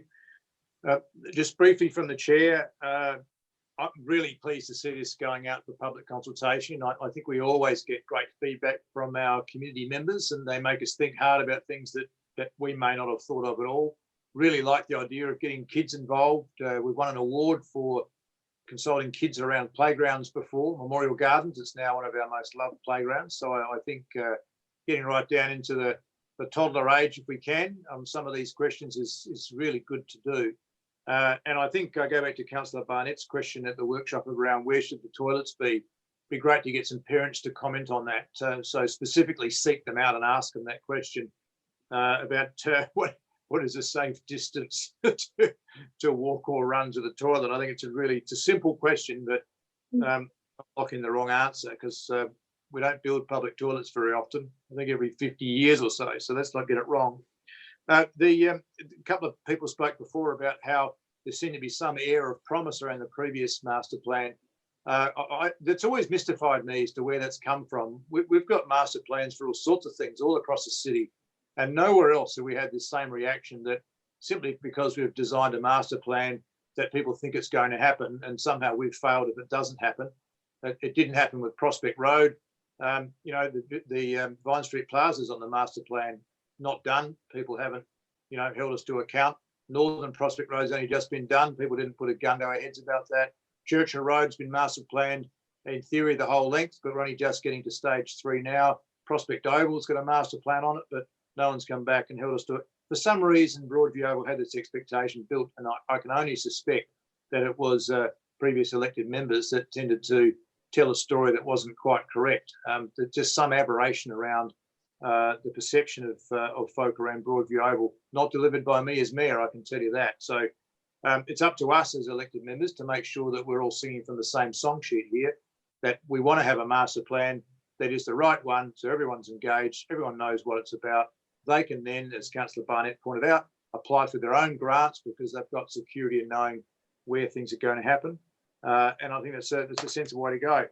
I have to also say there's this notion that we won't get any money unless we've got a master plan. Well, look, unfortunately, that's just not really the case. We've put this up at every election, despite it being only a draft master plan, and we've had money promised, but by the candidates who didn't win. So that didn't help. So that doesn't make a difference, but it adds strength. There's no doubt that an endorsed master plan adds strength to the submission for funding. So I'm very happy to get it out there. I want it to come back to us with plenty of feedback, and I want to be able to lock it in as soon as we can so that our future investments will be our past investments over the last 4 or 5 years and really make this a really loved part of our city. Thank you. Any further speakers? Councillor Ripp, you have a brief question. Yeah, just want to know if we can get a firm date that this will actually come back to council. So when the consultation, so it's not just, as I read it, potentially open-ended. Just want to know if we know a date that we or a month that we can expect this to come back. CEO, do you have an expectation in your mind? Thank you, Chair. Well, certainly as soon as we can get it after the right amount of consultation. Director of Infrastructure, have you got a time frame? Through the chair, yes, we're looking about three or 4 months to undertake the right amount of consultation as it's been discussed tonight. It's not just a tick and flick process, it's engaging schools and that sort of thing, so that takes some time. So imagine by the time we undertake the consultation, review the plan and prepare it for council, 3 to 4 months. So perhaps August council meeting, is that what you're thinking? Yes, through the chair. Thanks for the question. Any further debate? If not, Councillor Harris, do you wish to sum up? Yes, thank you. I had it down here about the toilets because I'm concerned about the tin lids over the other side and getting to the thing. And it's been a problem for a long time, but lucky enough, there was always bushes.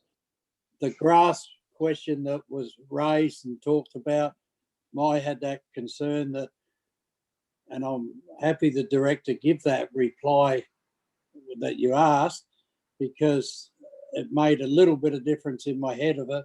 But my annoying thing was we pulled down about half a dozen or 10 trees and planted new ones so it would protect the grass. So I found that one. And just to finish off, and hopefully it looks like it's to go ahead, is the mayor himself pointed out that this master plan is different to others of the response of why people thought, you know, we were going to build it tomorrow and pay for it. When I came back from Ireland, the heading in the messenger press was council gives go ahead for Broadview Oval. So the impression that came from there was it. And you did say, so I won't mention their names, 2 previous councillors, I think, promised the world and lived in that sort of thing. So those sort of things were stronger than people that might have been taking a more cautious approach. But I'm hoping, I've spoken to one of the clubs and they said it will all be fixed within a day of us giving the go ahead. I don't quite accept that, but I do accept that particularly the tennis clubs or tennis club and the football will be making a big effort fairly quick. But it's up for us to make sure the track's good. It's a great area for people, and I hope people endorse it and we go ahead. Thank you. That concludes debate. All those in favour? That is carried unanimously. Thank you. Item 10.6 is the Memorial Gardens World War I Memorial Plaques proposal. Recommendations on page 202. Somebody wish to move it in its current form? Councillor De Backer, do you wish to speak to it? Just briefly, I think it's a great initiative, just having had Anzac Day, I think. Yeah. The Memorial Gardens. You can pull your mic down, Councillor. Sorry, Yeah. bad habit. Just, you know, having just had Anzac Day, I think it's great to remember that Memorial Gardens is actually, you know, remembering those who've served, and I think it's a great way of acknowledging and I guess making people aware of why Memorial Gardens is called Memorial Gardens. So I think it's a great initiative using sort of existing infrastructure and a sort of a bit of a learning and engagement opportunity for our residents and visitors to the city to engage with the precinct. So I'd encourage you to support it. Yeah, a seconder, Councillor Barnett, happy to second. Yes, and I think it's one of those lovely community projects where council, you know, doesn't need to get in the way in, you know, with bureaucratic things. It's been established that the reasoning given before was that, you know, we had, I think, applications from various people or groups previously in some parks that they wanted to put a bench or a tree or this, that and the other. So I think there was the notion there, well, you know, that needed a bit of framework around the doing it. But this one, as it's been pointed out, it's on existing infrastructure. It's been researched, looked at, and is really just ready to go.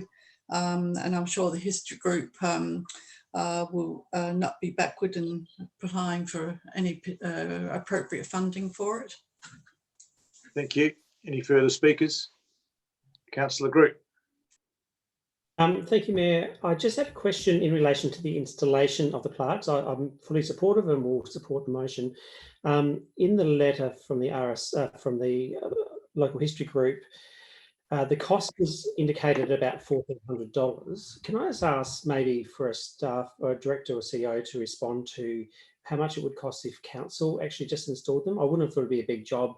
I wondered, my question or my thinking is whether it can just be consumed into other work, or whether we even have volunteers within council. I know we have some that do the graffiti removal, whether they would have the skills to actually do the installation, presuming it's 4 screws into a wooden bollard, or actually, sorry, it's not necessarily a wooden bollard, but anyway, I'm not sure what the process is to install. I'm not sure how easy it is, but it would just seem that I'd imagine from a grant perspective, the history group will easily get the grant to do the actual plaques, but the getting money to actually install might be a bit trickier. Recycled plastic, indeed. CEO, Director. Just through you, Chair, to the Director, please. Through the Chair. Thank you, Councillor Groot. That's a very good idea, actually. We'd have the capacity with our field staff to undertake that work. in terms of timing, because now their deadline is sort of Remembrance Day, so would have to November to do it. So it's not like we'd be on a strict deadline that would take us away necessarily from other work. So I'm happy to investigate that option if council prefers that. Thank you, councillor. There's nothing in the recommendation to say that you won't do it. Equally, there's nothing in the recommendation to say that you will. So I wouldn't propose, unless I'm advised otherwise, to seek an amendment. But I just think if there's capacity for council staff to do that over the next 6 months, it might be a great thing to do. Can I take advice maybe from the CEO whether that needs an amendment or not before I finish speaking? CEO. Thank you, Councillor Groot. Look, from our point of view, please take it from the administration that we're very happy to help and we have the resources available. I take the sense of feedback from the elected members as hoping that will occur. Is that correct, Chair? Thank you, CEO. Councillor, there's your answer. Yes, I'm happy with that answer. Thank you very much, CEO. That's all from me. Thank you. Any further speakers? If not, Councillor Pearce. Yeah, I'm fully supportive of the motion. I think it's a great initiative from the Prospect Local History Group. Initially, on reading the summary of this report, I questioned why World War II soldiers weren't going to have a plaque, and then it's alerted me to the fact that the actual gardens were opened in 1936 for those that served in World War I, which sadly I didn't realise. But I think it's a great initiative, and perhaps in the future, perhaps the World War II soldiers that also died might be looked upon to be rewarded in some manner. Thank you. I know I have been to the Prospect RSL on many occasions, and I do know internally that they have their names up on boards internally, but this great idea externally is a terrific idea. Thank you, Councillor. And I'll just briefly from the chair clarify. I think it's alluded to in their letter that World War II fallen are remembered in the publicly accessible park adjacent to the Communications Air Raid shelter. And so they feel that they're out in the open and recognised, but the World War I fallen are captured on that lovely timber board inside the RSL hall, so the public can't see that outdoors. So this is their way of evening up the ledger, so to speak. It's a nice idea. I wouldn't rule out them wanting the same type of recognition for World War II vets in time. I'm happy that this is a stage one of what might be another stage. And that's exactly how the park has worked. You're quite right to recall that it's 1936, World War I. That was how it started. But there are two arches at the park. One is the original one. The second one on the corner is to commemorate World War II fallen. There's a third entrance to the park, which is opposite the entrance to the North Adelaide Footy Club, that I hope we never see an arch over. But obviously, one could imagine that if we have that terrible calamity of another war, that's where it could go. So the park has evolved over time, and I think this is a lovely way of that evolution continuing. So I absolutely support the idea and wish them well. Any further speakers? No, Councillor De Backer, do you wish to sum up? Just to encourage people to support the motion. Thank you. All those in favour? Against? It is carried unanimously. Thank you. Item 10.7, Regional Public Health and Wellbeing Plan for the EHA Constituent Councils 2020 to 2025. Recommendations on page 209. Is somebody happy to move it as presented? Councillor Barnett, do you wish to speak to it? Yes, I just encourage, I think it's a very, again, a plan that's evolved from, I remember being involved along with many, many others, and with the first one where we all came together to consider having a plan. So I think if you've read it, it's quite well thought through, and different member councils have got taken the lead in various parts of it. It's one that we have to have under the state government health planning. So I commend people to vote for it. Okay, thank you. Do I have a seconder? Deputy Mayor, do you wish to speak to it? No. Do I have any further debate? Councillor Barnett, do you wish to sum yourself up? You're on mute.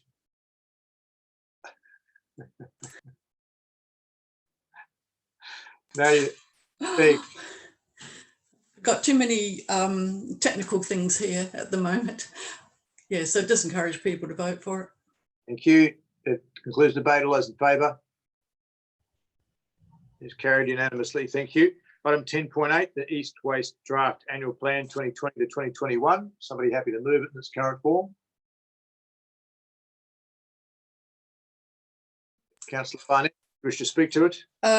Again, just recommend it. I can't flick through fast enough, but I did pick up about, I think there was a comment made about mattresses and recycling, and whether in the hard waste pickup, whether there might be a charge for it. I think that's worth possibly a bit more discussion, but not tonight. Yeah, it's not as clear cut, and I think there are interstate companies that do it in about 3 or 4 states on the eastern seaboard. So I'm just hoping that East Waste might be able to, I don't know what they do with the mattresses, whether they're recycled, and that there's quite a lot in them, I understand, that can be recycled.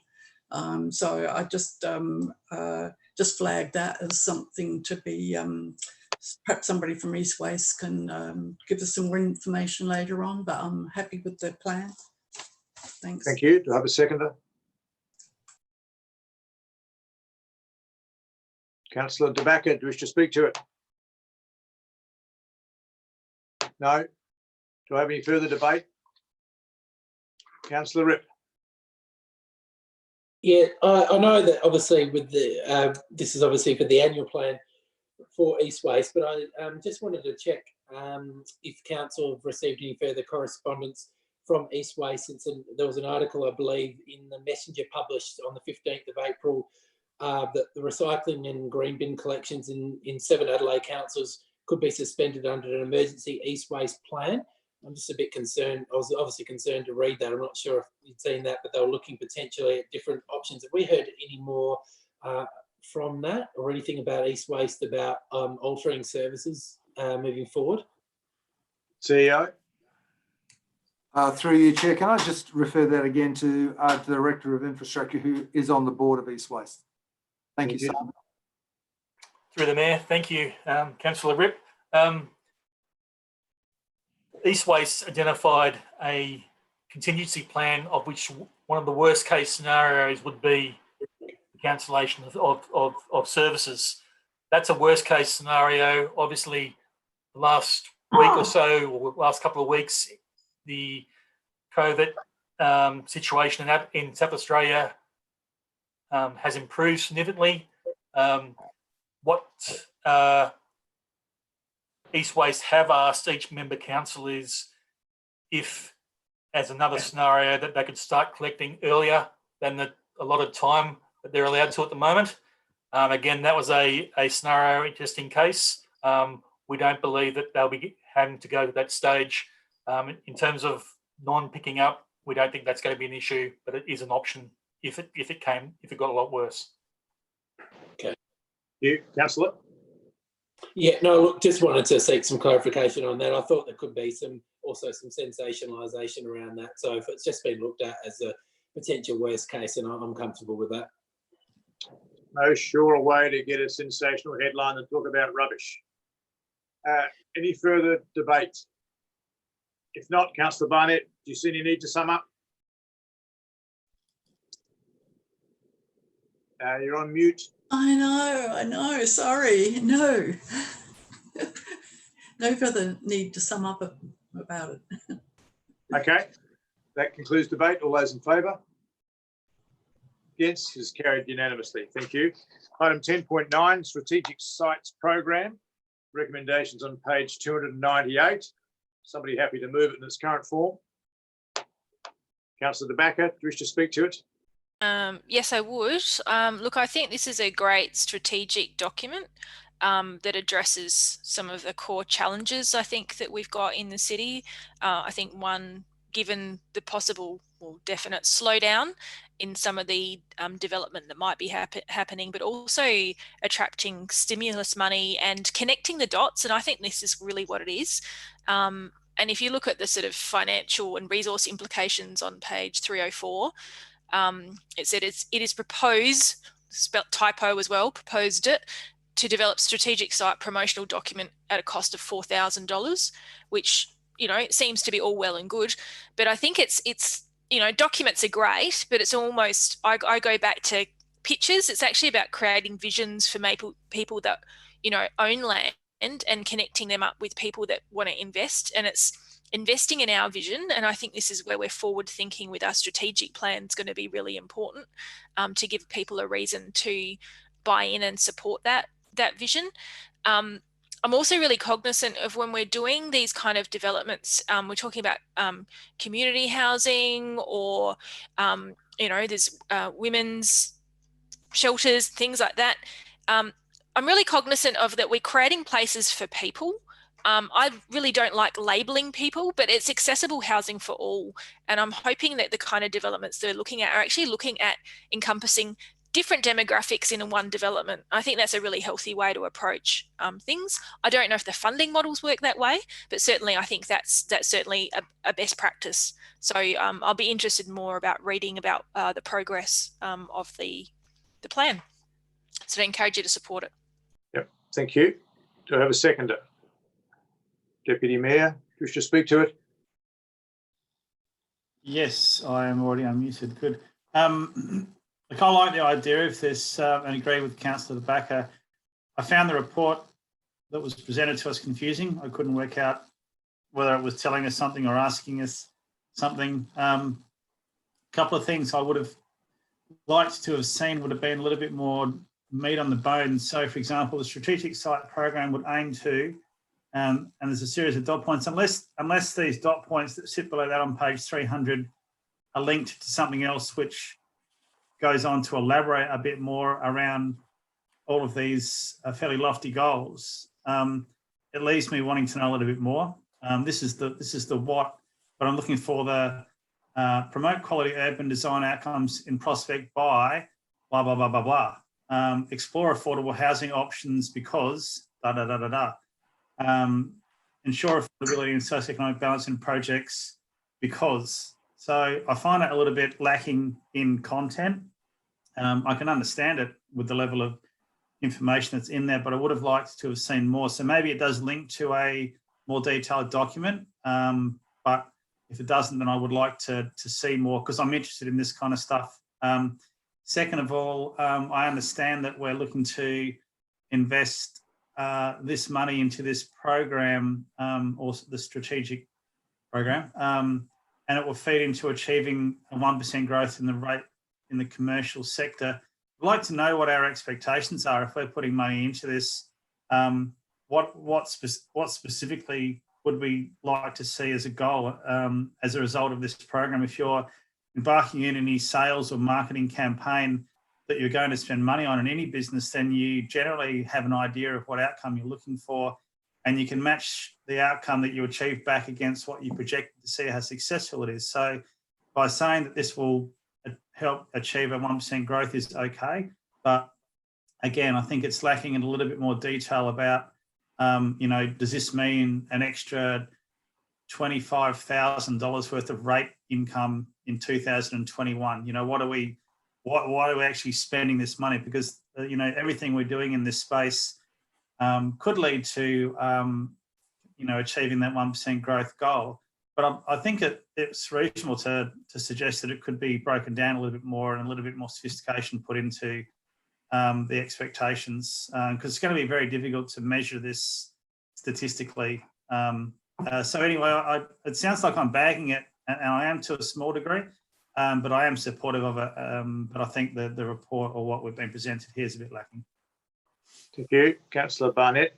Yes, I support it, particularly like that it is a strategic and targeted approach, and also that it's not just sort of leaving it to the free market forces, that we are sort of, I guess, in a small way, an intervention in the process, and trying to shape it a bit more for perhaps the needs, you know, of our community, community needs, as well as others in that particular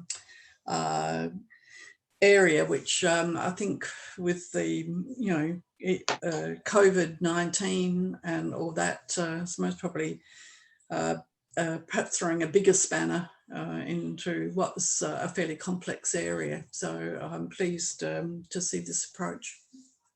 Thank you. Any further debate? Yeah, just wanted to check with the administration. Would this program or project also involve sites that aren't used at all? So potential for new sites. Obviously, it's just wanted to. I've already got one classic one in the east that I could gladly mention. Or is this project talking about sites that have already been developed to improve, or can it be future opportunities for sites that aren't even utilised at the moment? I believe that's the case. CEO.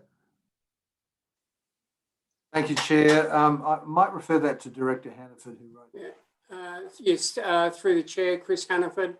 It is really looking at underutilised sites in the urban corridor zone, and we've identified 19 of those sites, including Lead Light Corner, on Regency and Prospect Road, the one diagonally opposite that. We've also identified some sites around the ABC building. So we really want to get a handle on all of those 19 sites, and includes Kaufland, and really work up small, you might call mini master plans with those sites, but really just highlighting the development potential of those sites. And that's what we'll spend a small amount of money on.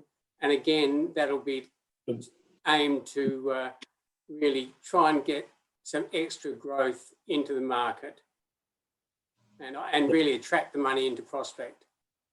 Thank you. Councillor. Well, look, I'm glad you mentioned one of those, because it's been an absolute bugbear of the community in the east, and even myself, that for about the last 3 to 4 years, and I'm looking at Street View now, the corner of North East Road and Rosetta Street, we have seen that building there opposite the ABC building, dilapidated building, sitting there, smashed glass, and nothing happening. And I don't know who owns it or what the goal is, but that's really disheartening when you're seeing, and people have raised with me, you know, this area here should be, you know, utilised. If it's a shop, if it's a house, just something. So because the residents are telling me it's that type of development sitting there is obviously affecting their property values and affecting the amenity of the area. Also thinking, I've raised this with Director Hannaford, that, you know, in future stages, if we are looking to increase like the Collinswood precinct upgrade, beyond the shopping centre, we really should be looking at that corridor on North East Road and extending that project all the way down to the ABC building, because that's underutilised, well underutilised on North East Road, and particularly that corner of North East and Rosetta really concerns me. Yeah. Thank you. Further debate? Councillor Groot. Thank you, Mayor. Look, to be honest, I'm not really sure how I feel about this one, because I'm just not sure whether there's a bit of overreach from us in this, and whether we've got the right connections as a council to actually provide real value to developers or to owners of a property, to provide the introductions or provide the linkage. So look, on balance, I'll support it. I'm just probably going back to something that one of the other speakers said. I'm not really sure. There's not a whole lot I can grab onto in this to say this is exactly what we're doing. I did have a question though that might help me just think this through a little bit. it talks in the executive summary that council will promote these sites to a wide range of groups, including not-for-profit groups, community housing providers. But elsewhere it talks about providing linkages into super funds and other large entities. And I'm just wondering, do we have those relationships now, or is that something that we're going to need to develop in order to provide value through this process? Certainly, through the chair. We do actually have the links in with the social housing groups. They're very easy to make. You ring them up and they're very keen to look at some developments in the area, and we've got mapping to show where the clusters of social housing are and our strategic sites. So it's actually quite instructive.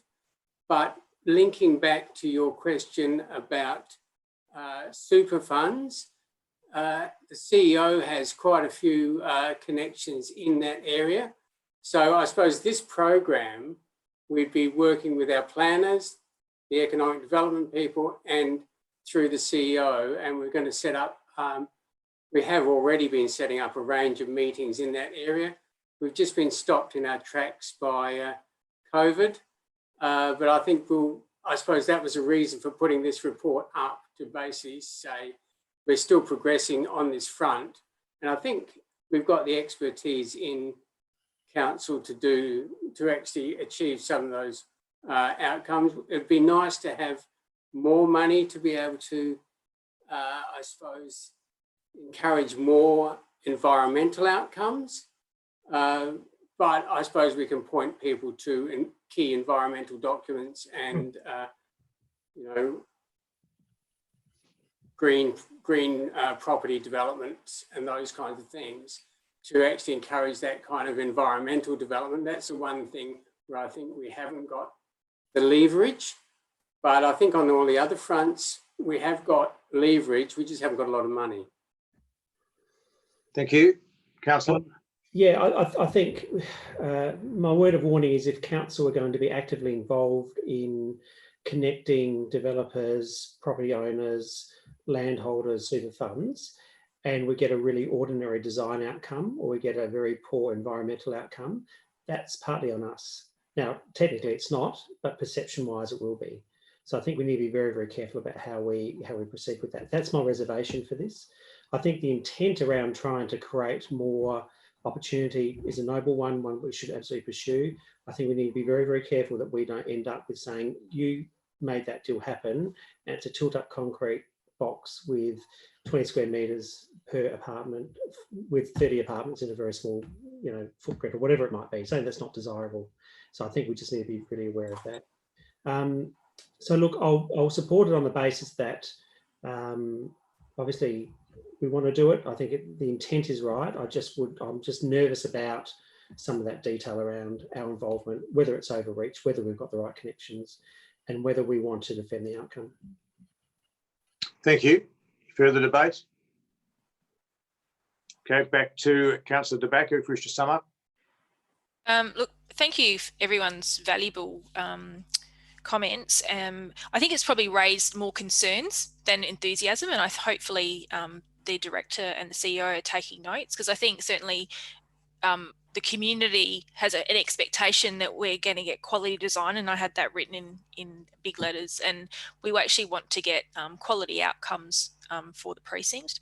And I think it's, again, talking about facilitating things and not necessarily doing. So I'm glad that we're actually having the conversations and council's having those conversations and making those introductions instead of just leaving it to the private market, because we're not necessarily getting the best outcomes with that approach. So given the challenges over the next couple of years, I anticipate with the property market, I think these are really important conversations to be had. But I hope there's some other reports to come, maybe of what's best practice interstate. I think that would be, instead of trying to reinvent the wheel, a really good way of promoting good outcomes that could happen in Prospect.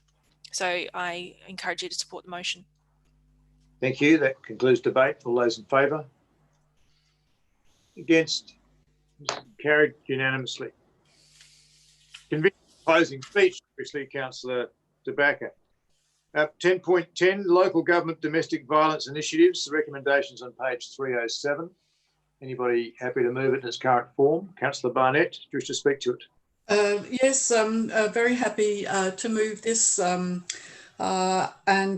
just noting our recommendation is that we are updating, receiving and noting the report, and then looking to the release of the Local Government Domestic Violence Initiatives Toolkit from LGA SA. And so then we'll be receiving a further report, no doubt, possibly also a workshop topic for us. So I commend the motion. Thank you. Have a seconder? Councillor De Backer, do you wish to speak to it? I will.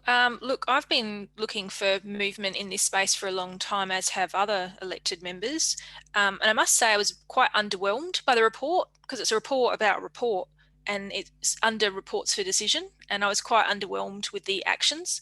And I guess as feedback, because there is still more to come, I acknowledge, but just a bit of feedback for the directors and the CEO, and perhaps some clarification.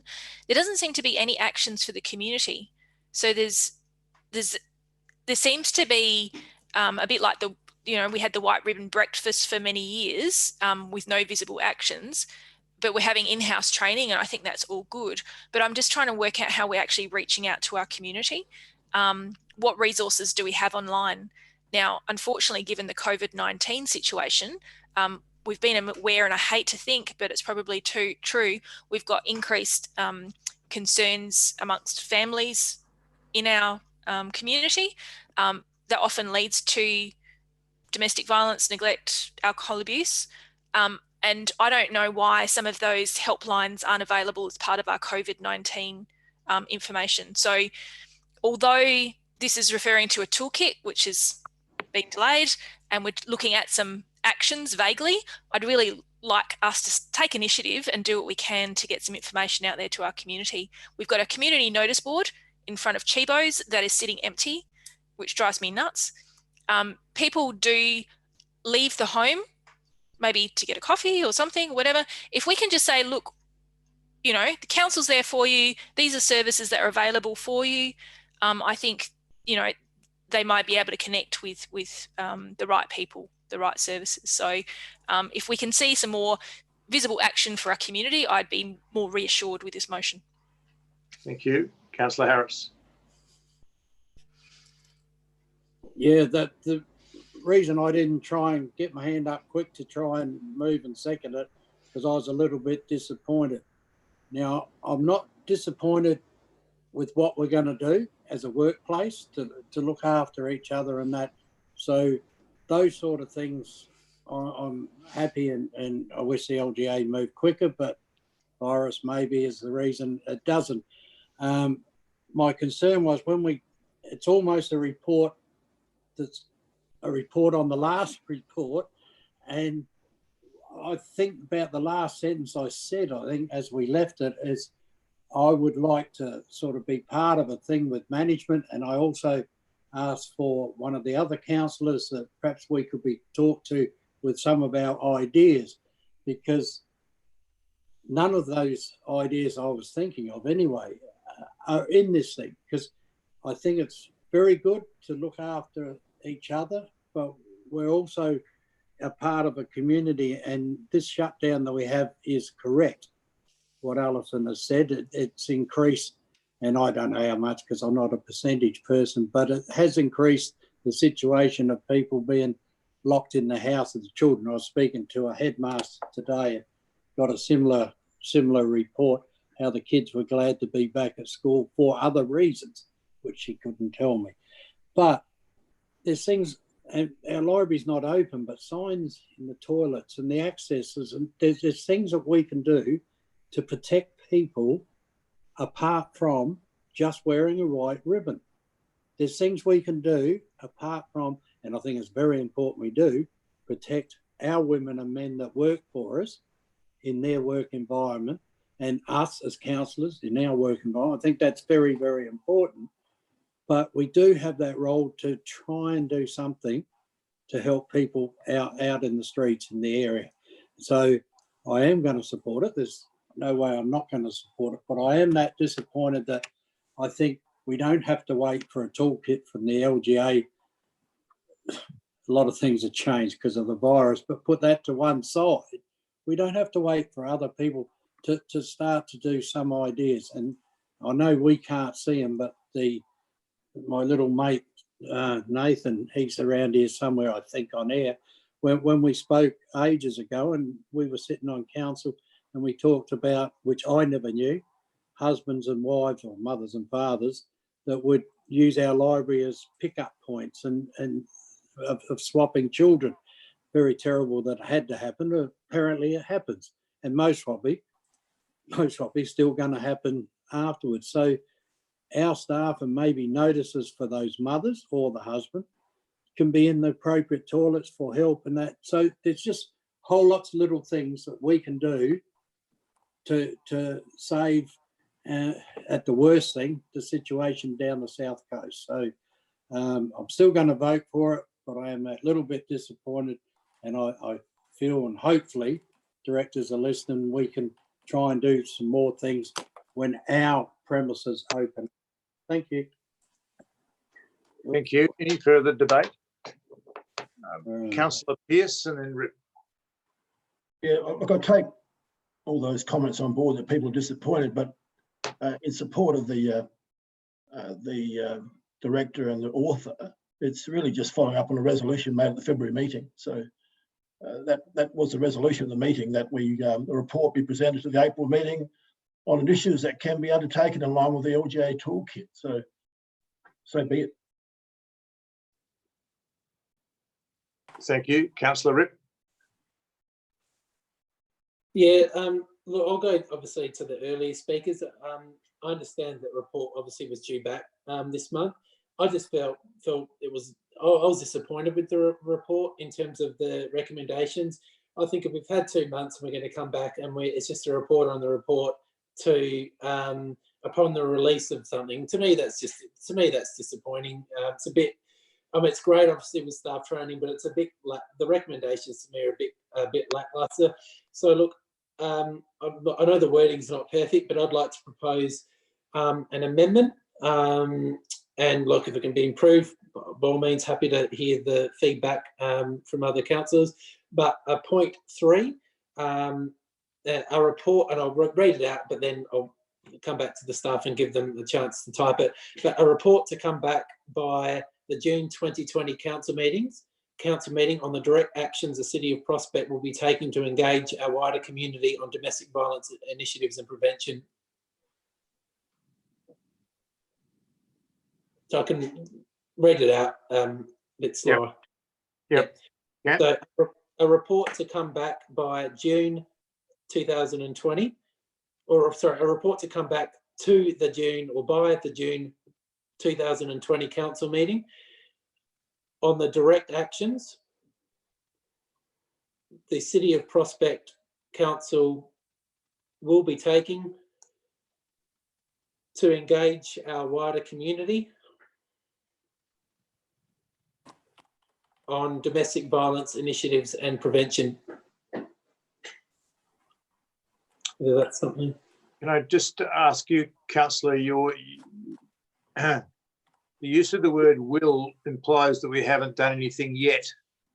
So is that your expectation that June will tell you what we still might do, or are you interested in what we would have already done? Sorry, Mayor, I just missed the start of your question. It came through quite clear on my end, sorry. So you're using the word will, that council will be undertaking. Yeah. You're implying that we wouldn't have done anything by June. Is that your intention? That you're asking staff to tell us what we will be doing after June? Or are you interested in what we might already have done and might be still to do by June? I think it can incorporate both, if there's a way to incorporate both. And maybe encourage you to change your wording to accommodate that. Direct actions that council has taken and will take. Has taken and will be taken. Yep, that's fine. I'm happy with that. Yep. Yep. Minute Secretary, can I confirm, or CEO, that you have the wording intact? And if you wanted to show us that on screen, just to check, that would be helpful.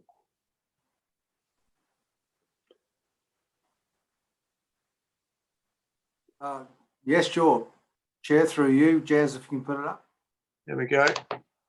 Oh yeah, to come back by the on the direct actions City Prospect Council has taken, will be taken engage. Just the engage the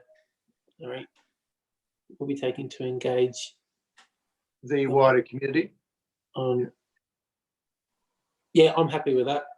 And then I suppose the has taken and will be taking, that can incorporate, you know, if the toolkit hasn't been released by the LGA by then, you know, the will be taking, you know, could be that we're still waiting for that. That's fine. I think that incorporates it. Thank you. Has everybody had a chance to read that? I'm going to ask Jazz to take it off the screen now, if that's okay. And I'll seek leave of the mover and seconder. If you're happy to incorporate, Councillor Barnett, happy to incorporate. Look, you know, I support the intent, but You know, it's just a yes or no, Councillor. oh, all right. I'm not really all that. I don't think it really resolves Just a yes all that or much. a no, Councillor. I said yes. Thank you. The seconder, Councillor Barnett. Are you happy to incorporate? Sorry, Councillor back. That's all right. We're easily mistaken. Yes. Thank you. I'll now put that to the meeting. All those in favour of incorporating that change? All those against? It's thus incorporated. Thank you, Councillor Ripp. Anything further? Look, thanks to the council for incorporating this. I just think it will strengthen strengthen the motion, and it will sort of lock us into, I guess, getting to that finer detail and that finer point of what we have done and will be undertaking. I think it's really important. We need it. We need a stronger. I would like to see a stronger report coming back. Thank you, Councillor Group.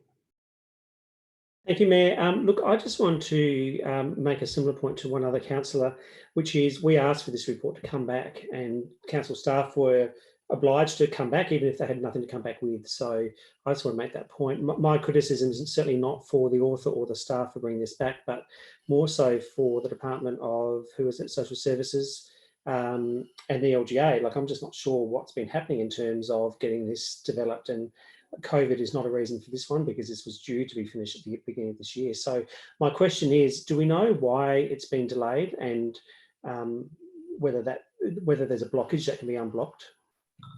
Because this is a really important piece of work. CEO. Thank you, Councillor Gruden, through you, Chair.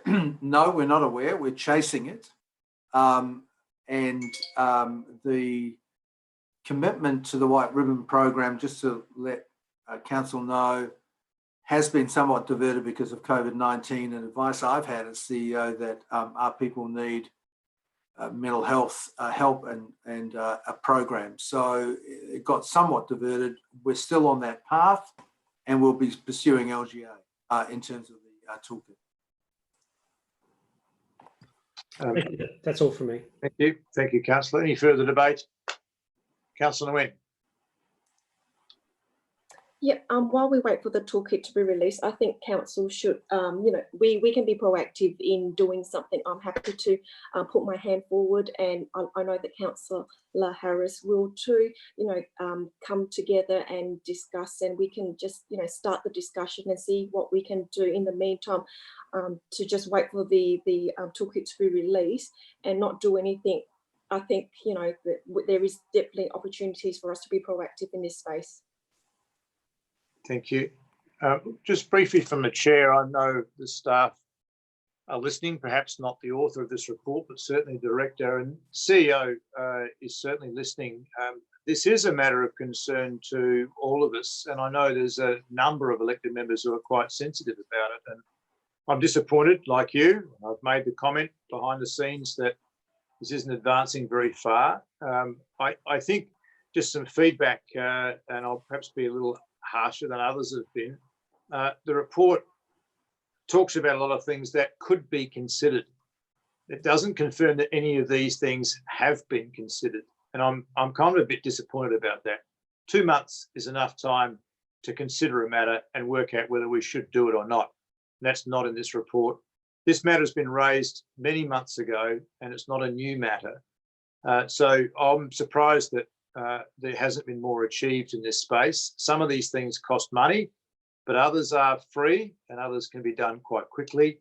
I know some elected members have suggested we put information into Baindi well before COVID-19. I don't think that stuff's been expressly done. There's some little ideas about putting notices in, on the back of loo doors, pretty simple stuff. As far as I'm aware, not been done. I just think, CEO, I'm not asking you to confirm this, but could you please take the sentiment here that you have plenty of support to do things, not just talk about them, write about them, and propose things to us.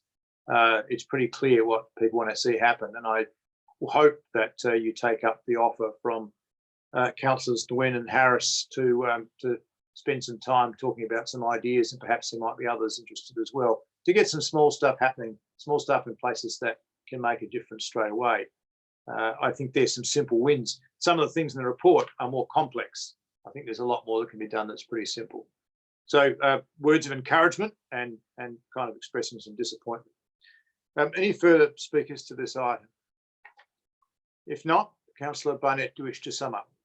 Yes, I agree with the sentiments being expressed, and certainly when we have discussed this, there were some actually very low cost or free suggestions that were put up, so I hope they'll be included in the June report. It's just a simple one, like even having the 1-800 respect number front and central on our front web page for a starter. So I don't think these things have to cost a lot of money, like which, unfortunately, I think the white ribbon accreditation, I sort of was always thinking, gosh, for a lot of that money, we could be doing a whole lot more simpler things in our community. I know certainly I brought forward ideas when we have discussed it previously, and I'll look them up and forward them on to the staff, that came from the Australian Local Government Women's SA Branch Association as well. So I think if we put our heads together and we can perhaps send that in to our staff and see if there are some very quick win, low cost, perhaps no cost things that we can do. Thanks. Thank you. That concludes debate. All those in favour? Against? It's carried unanimously. Thank you. Okay, item 11, general business, urgent business. Is there any business of an urgent nature? No. Move on to reports of information. There is a protocol that we'll do these on block unless they're withdrawn. Does anybody wish to withdraw on item 12.1, the mayoral monthly activity report? No. Item 12.2, the events evaluation report. Deputy Mayor wishes to. Does somebody wish to move on block? Well, does somebody wish to move on 12.1? Councillor Harris, wish to speak to it? You can't speak to it because we're moving it on block. Seconder. Councillor Ripp? Yes. Seconder. All those in favour? Against? Carried unanimously. Thank you. Okay. Item 12.2, the events evaluation report. Recommendations on page 315. Deputy Mayor, did you wish to move it in its current form? I think actually Councillor Pearce had his hand up to move that one or to withdraw it before I did. So, Robin, if that's the case, do you want to? Is that okay? If he, Robin, I just had a couple of quick questions. That's all. Sorry, Councillor. Sorry, Deputy Mayor. I'm just going to be really boring. Did you want to move it or not? Yes. Thank you. Then, did you want to speak to it? Yes. Okay. Far away. Okay, good. So a couple of things. It was a really good report. There were a few attachments missing. I think there's an explanation for that toward the end, particularly relating to the Broadview Fair. I mean the spring fair. But overall, a lot of good information in there. I'd like to see some in this type of report, not only just the report around the specific year. I'd like to see some trends also provided so that we can see the current state and then where things are going in the one document. I know that those trend graphs have been provided elsewhere, but I think they also belong in this type of document. So I'd like to thank the staff for putting together the report. It was very informative. So that's the easy thing I wanted to say. The other thing I wanted to say was that there's a groundswell around discussions around what our role is as council with regards to things like this, and there's a groundswell around words such as, you know, we're the facilitators and we shouldn't be doing things. I think that these reports around the success of these events highlight why I don't agree with that in every instance. If we didn't take charge of these types of events, if we tried to engage a professional organisation to deliver it or left it open for someone else to come in and deliver the same type of event, we wouldn't get this same result in any way, shape or form. City of Prospect and indeed local government entities around South Australia take a certain approach to these types of events, and they are very community minded. They aren't to make profit. They are designed to suit a whole range of community needs. They're designed to provide a service to our community that, and my personal opinion is that no one else is going to provide these events or deliver these events like a council would. I think we do a very good job of delivering these events. I think that we all enjoy attending them. We get lots of accolades and kudos for the way they're delivered. Again, I'd like to reiterate that if we handed this over to, hey, you know, someone else runs something like this and we'll hold your hand or help you out, or if we turned it over to a professional, Bob, we would not get the same result. So I'm going to buck the trend with regards to the whole concept of our job as facilitators. It is in some instances, but for major events like this, we need to take charge of them. We need to deliver them in the way that we want our community to benefit from them. And I think that these reports exemplify that we are doing that, and we are best positioned to do that now and in the future. Thank you. Councillor Pearce, do you wish to second it, or I've just come to recognise your hand before? I'm looking for a second. I was going to ask a question on 12.1, but I will happily second it. It's a very comprehensive report, and I think the Deputy Mayor summed it up pretty well. The event staff had a difficult period with the 3 or 4 events all coming together, especially with the opening of Pienthi, and it just highlights what a great job they did, and they should be commended on that effort. Thank you. Thank you. Apologies, I didn't see your hand withdrawing 12.1. We might have to do that out of session. I don't think there's an opportunity to do it elsewhere in the agenda. My apologies. That's okay. Any further debate on 12.2? Councillor De Backer. Not so much debate, just to get a bit of comment. So certainly, look, it is a good report, and we do a good job of the things that we do. And I don't think I've ever been critical of that. I think we provide a great service, and obviously has resource implications, and generally council as a unit supports it, and that's fine. So one of the things that I've always craved is like a yearly calendar, but not with council as a silo. So we have, you know, some fantastic events. We've got the Twilight concerts, we've got the Prospect Fair at Broadview Oval, and we've got the Terrific or whatever it is going to be. But we've also got some of our community events going on. We've also got things in town like Womadelaide. We've got the Sala Festival. We've got the History Festival. And it's like, where are they in our calendar? So quite often we look at our role quite insular. I'd actually like to see our role as part of a calendar, and what's the low-hanging fruit. So for example, there was the SA Writers Festival. Now, libraries at no cost had the opportunity to live stream SA Writer Festival in the facilities. Now, Prospect didn't take that up this year, but we can sort of say, well, gee, you know, maybe there's an opportunity we can attract a different market. So I just want to see a bit more creative thinking about events generally, and as you would at an events calendar, to say, okay, these are the big things we're doing. What are the other things we can partner with and let other people do? So we've got a full schedule. We're bringing people to Prospect Road or into the area, and I think that's a win for everybody.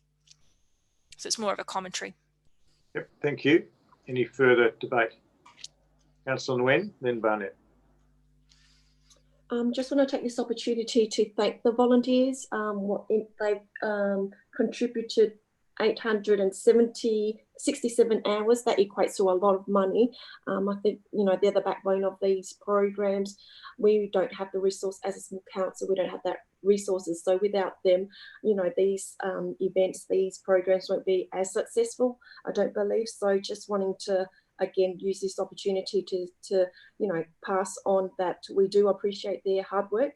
And, you know, given the spring fair last year, poor weather, but they were all there supporting, you know, supporting the event. So that was, you know, I think that recognition is really important. Thank you. Councillor Barnett.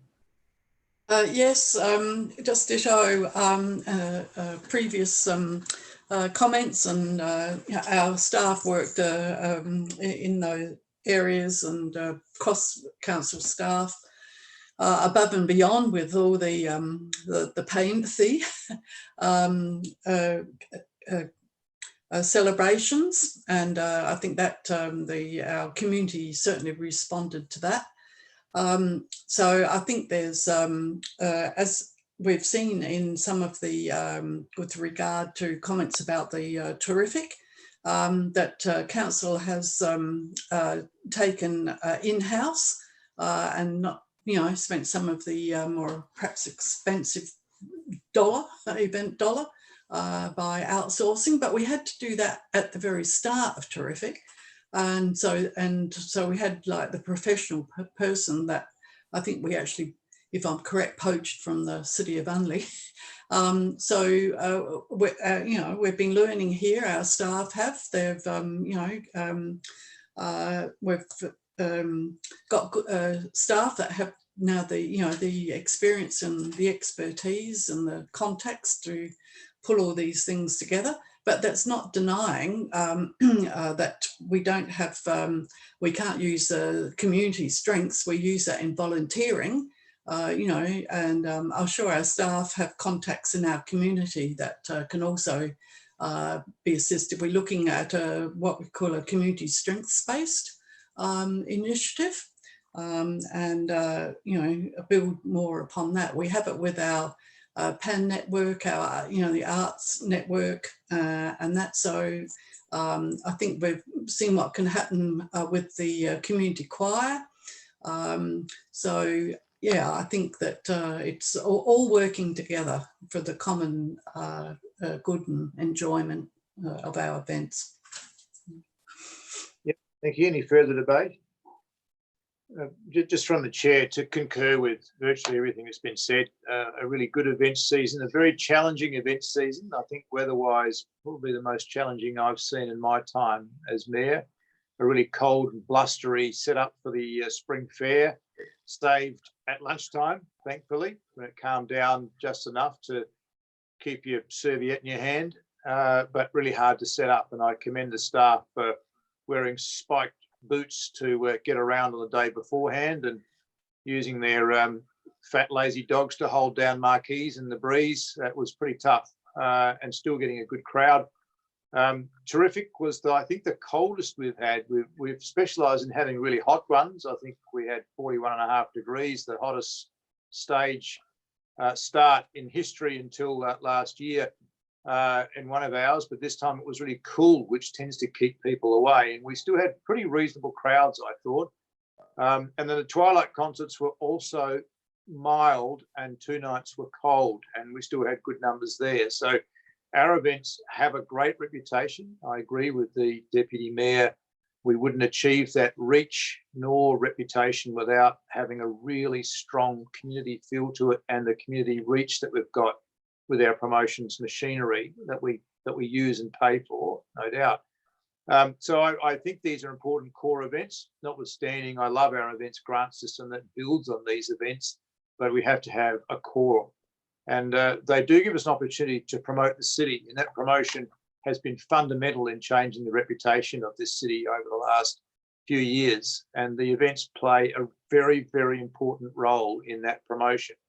And as Oscar Wilde once is noted to have said, the only thing worse than being talked about is not being talked about. And we specialised in that about 20 years ago. We're pretty good at not being talked about. So these things matter. They matter to a marketplace, and a marketplace matters to businesses, and businesses choose to invest, spend money, and start their new enterprises in places that people want to be. And that's us now. So commendations to the staff. I thought it was a remarkable outcome considering the weather. There's a few things I'd tweak. I'm sure there's 10 times that they'd tweak. I'm always fascinated with how we reinvent the loopy kids ride. I'm always happy to offer suggestions about how we could improve it and make it safer. And I thought the timing this year was a little early. I'd like it to be a bit more congested in terms of how that integrates with the main event. But there's small observations. I think that Baindi's open day on the Terrific was sensational. We had so many people come through the new facility. It was amazing. But it sucked all the people off of that end of Prospect Road. So those traders out the front of the door were feeling a bit lost. So it's funny how these things ebb and flow, and we always learn, and it's always better and better every year. I think those events matter a lot to our community now, and I'm so glad that in our draft budget we've got some room to have some large events managed by council. We don't know what shape they'll be, but I'm glad that it's in the draft budget. Thank you to the staff, CEO and directors. If you could pass on all that feedback you've heard from the elected members tonight and myself, that'd be terrific. Any further debate on this item? No, Deputy Mayor Larwood, if you wish to sum up. Thank you, and thanks everybody for the input and a great discussion. One last point I'd like to bring to everyone's attention, the comment in the report, I think it was relating specifically to Terrific Prospect and the difficulty in attracting and retaining sponsors when we don't have an inconsistent, when we have an inconsistently held events, better way of putting it. Now, I know there was extenuating circumstances around why we didn't hold Terrific in 2019. We all agreed. Well, we're all committed to that concept, whether we all agreed or not, it's a different matter. But they highlighted the issue with attracting sponsors and then saying, hey, we're not doing it next year, but we might do it the year after. Maybe you can sponsor us again there. So I think that reinforces the point that these things need to become part of our calendar. They can change shape over time. I think that's good because it refreshes the offering that we're putting out. But they need to be there for at least, blocks of 3 to 5 years. So yeah, it is a real problem. And then we jump on the team if they don't get enough sponsors, and we make it difficult for them. So I'd like us to keep that in mind in future years when we're discussing moving to every second year or every third year or every year that it's, that it kind of suits us. But overall, good report. I'm really heartened to hear everyone's positive contribution around how critical this is to the City of Prospect, and I look forward to many more of those events over the years. Thank you. That concludes debate. All those in favour? Against is carried unanimously. Remiss of me, elected members, not to point out there's 3 pages of missing data in the report, and I've been assured they'll be provided to us after this meeting. The item 13, council member reports and briefings. Are there any council member reports or briefings? No, that being the case, motions on notice there are nil. Questions with notice there are nil.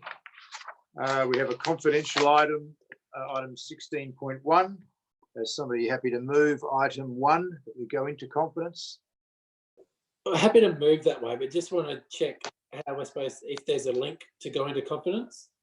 What we'll do is to go we'll leave this meeting, and you've been sent an invitation by email from Jazz for another Zoom meeting. So that's the way we'll manage that, councillors.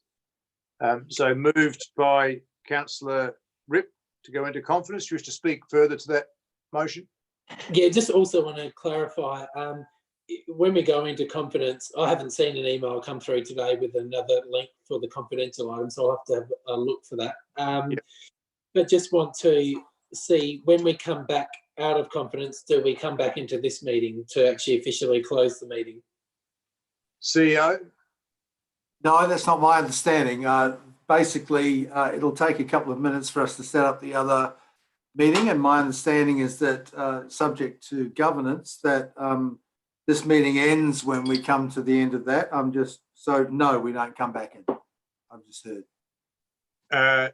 And I've got the email here that's come through from Jazz. That's come through at 9 p.m. So you wouldn't have, I wouldn't have seen it then. Okay, great. if this motion gets up, I will go through that in a second. Do I have a seconder for part one? Councillor Barnett, do you wish to speak to it? No. Any further debate? Being the case, I'll put the motion. All those in favour? Against? It is carried unanimously. Okay, so just to repeat that, I'll invite you to leave this meeting in a second, but please be assured you've been sent an invitation for another Zoom meeting. It's there. The link is live on that email, so open that one up as soon as you leave this meeting. Thank you, elected members. Could I just check before we started the council meeting, and we were told that we'd have this special link to the confidential meeting, but does that mean we're going straight to that, or can we have will there be a few minutes required when we can refresh ourselves? I'm happy to take a brief adjournment between part one of this motion and part two, so come back at 9:45. Thank you. And that will enable any of you, if you have any issues in getting that next Zoom meeting open, you can text the CEO for directions, okay, or respond to Jazz's email. Thanks, everybody. We'll leave this meeting and I'll catch you on the next one. Thank you. Say goodbye just in case.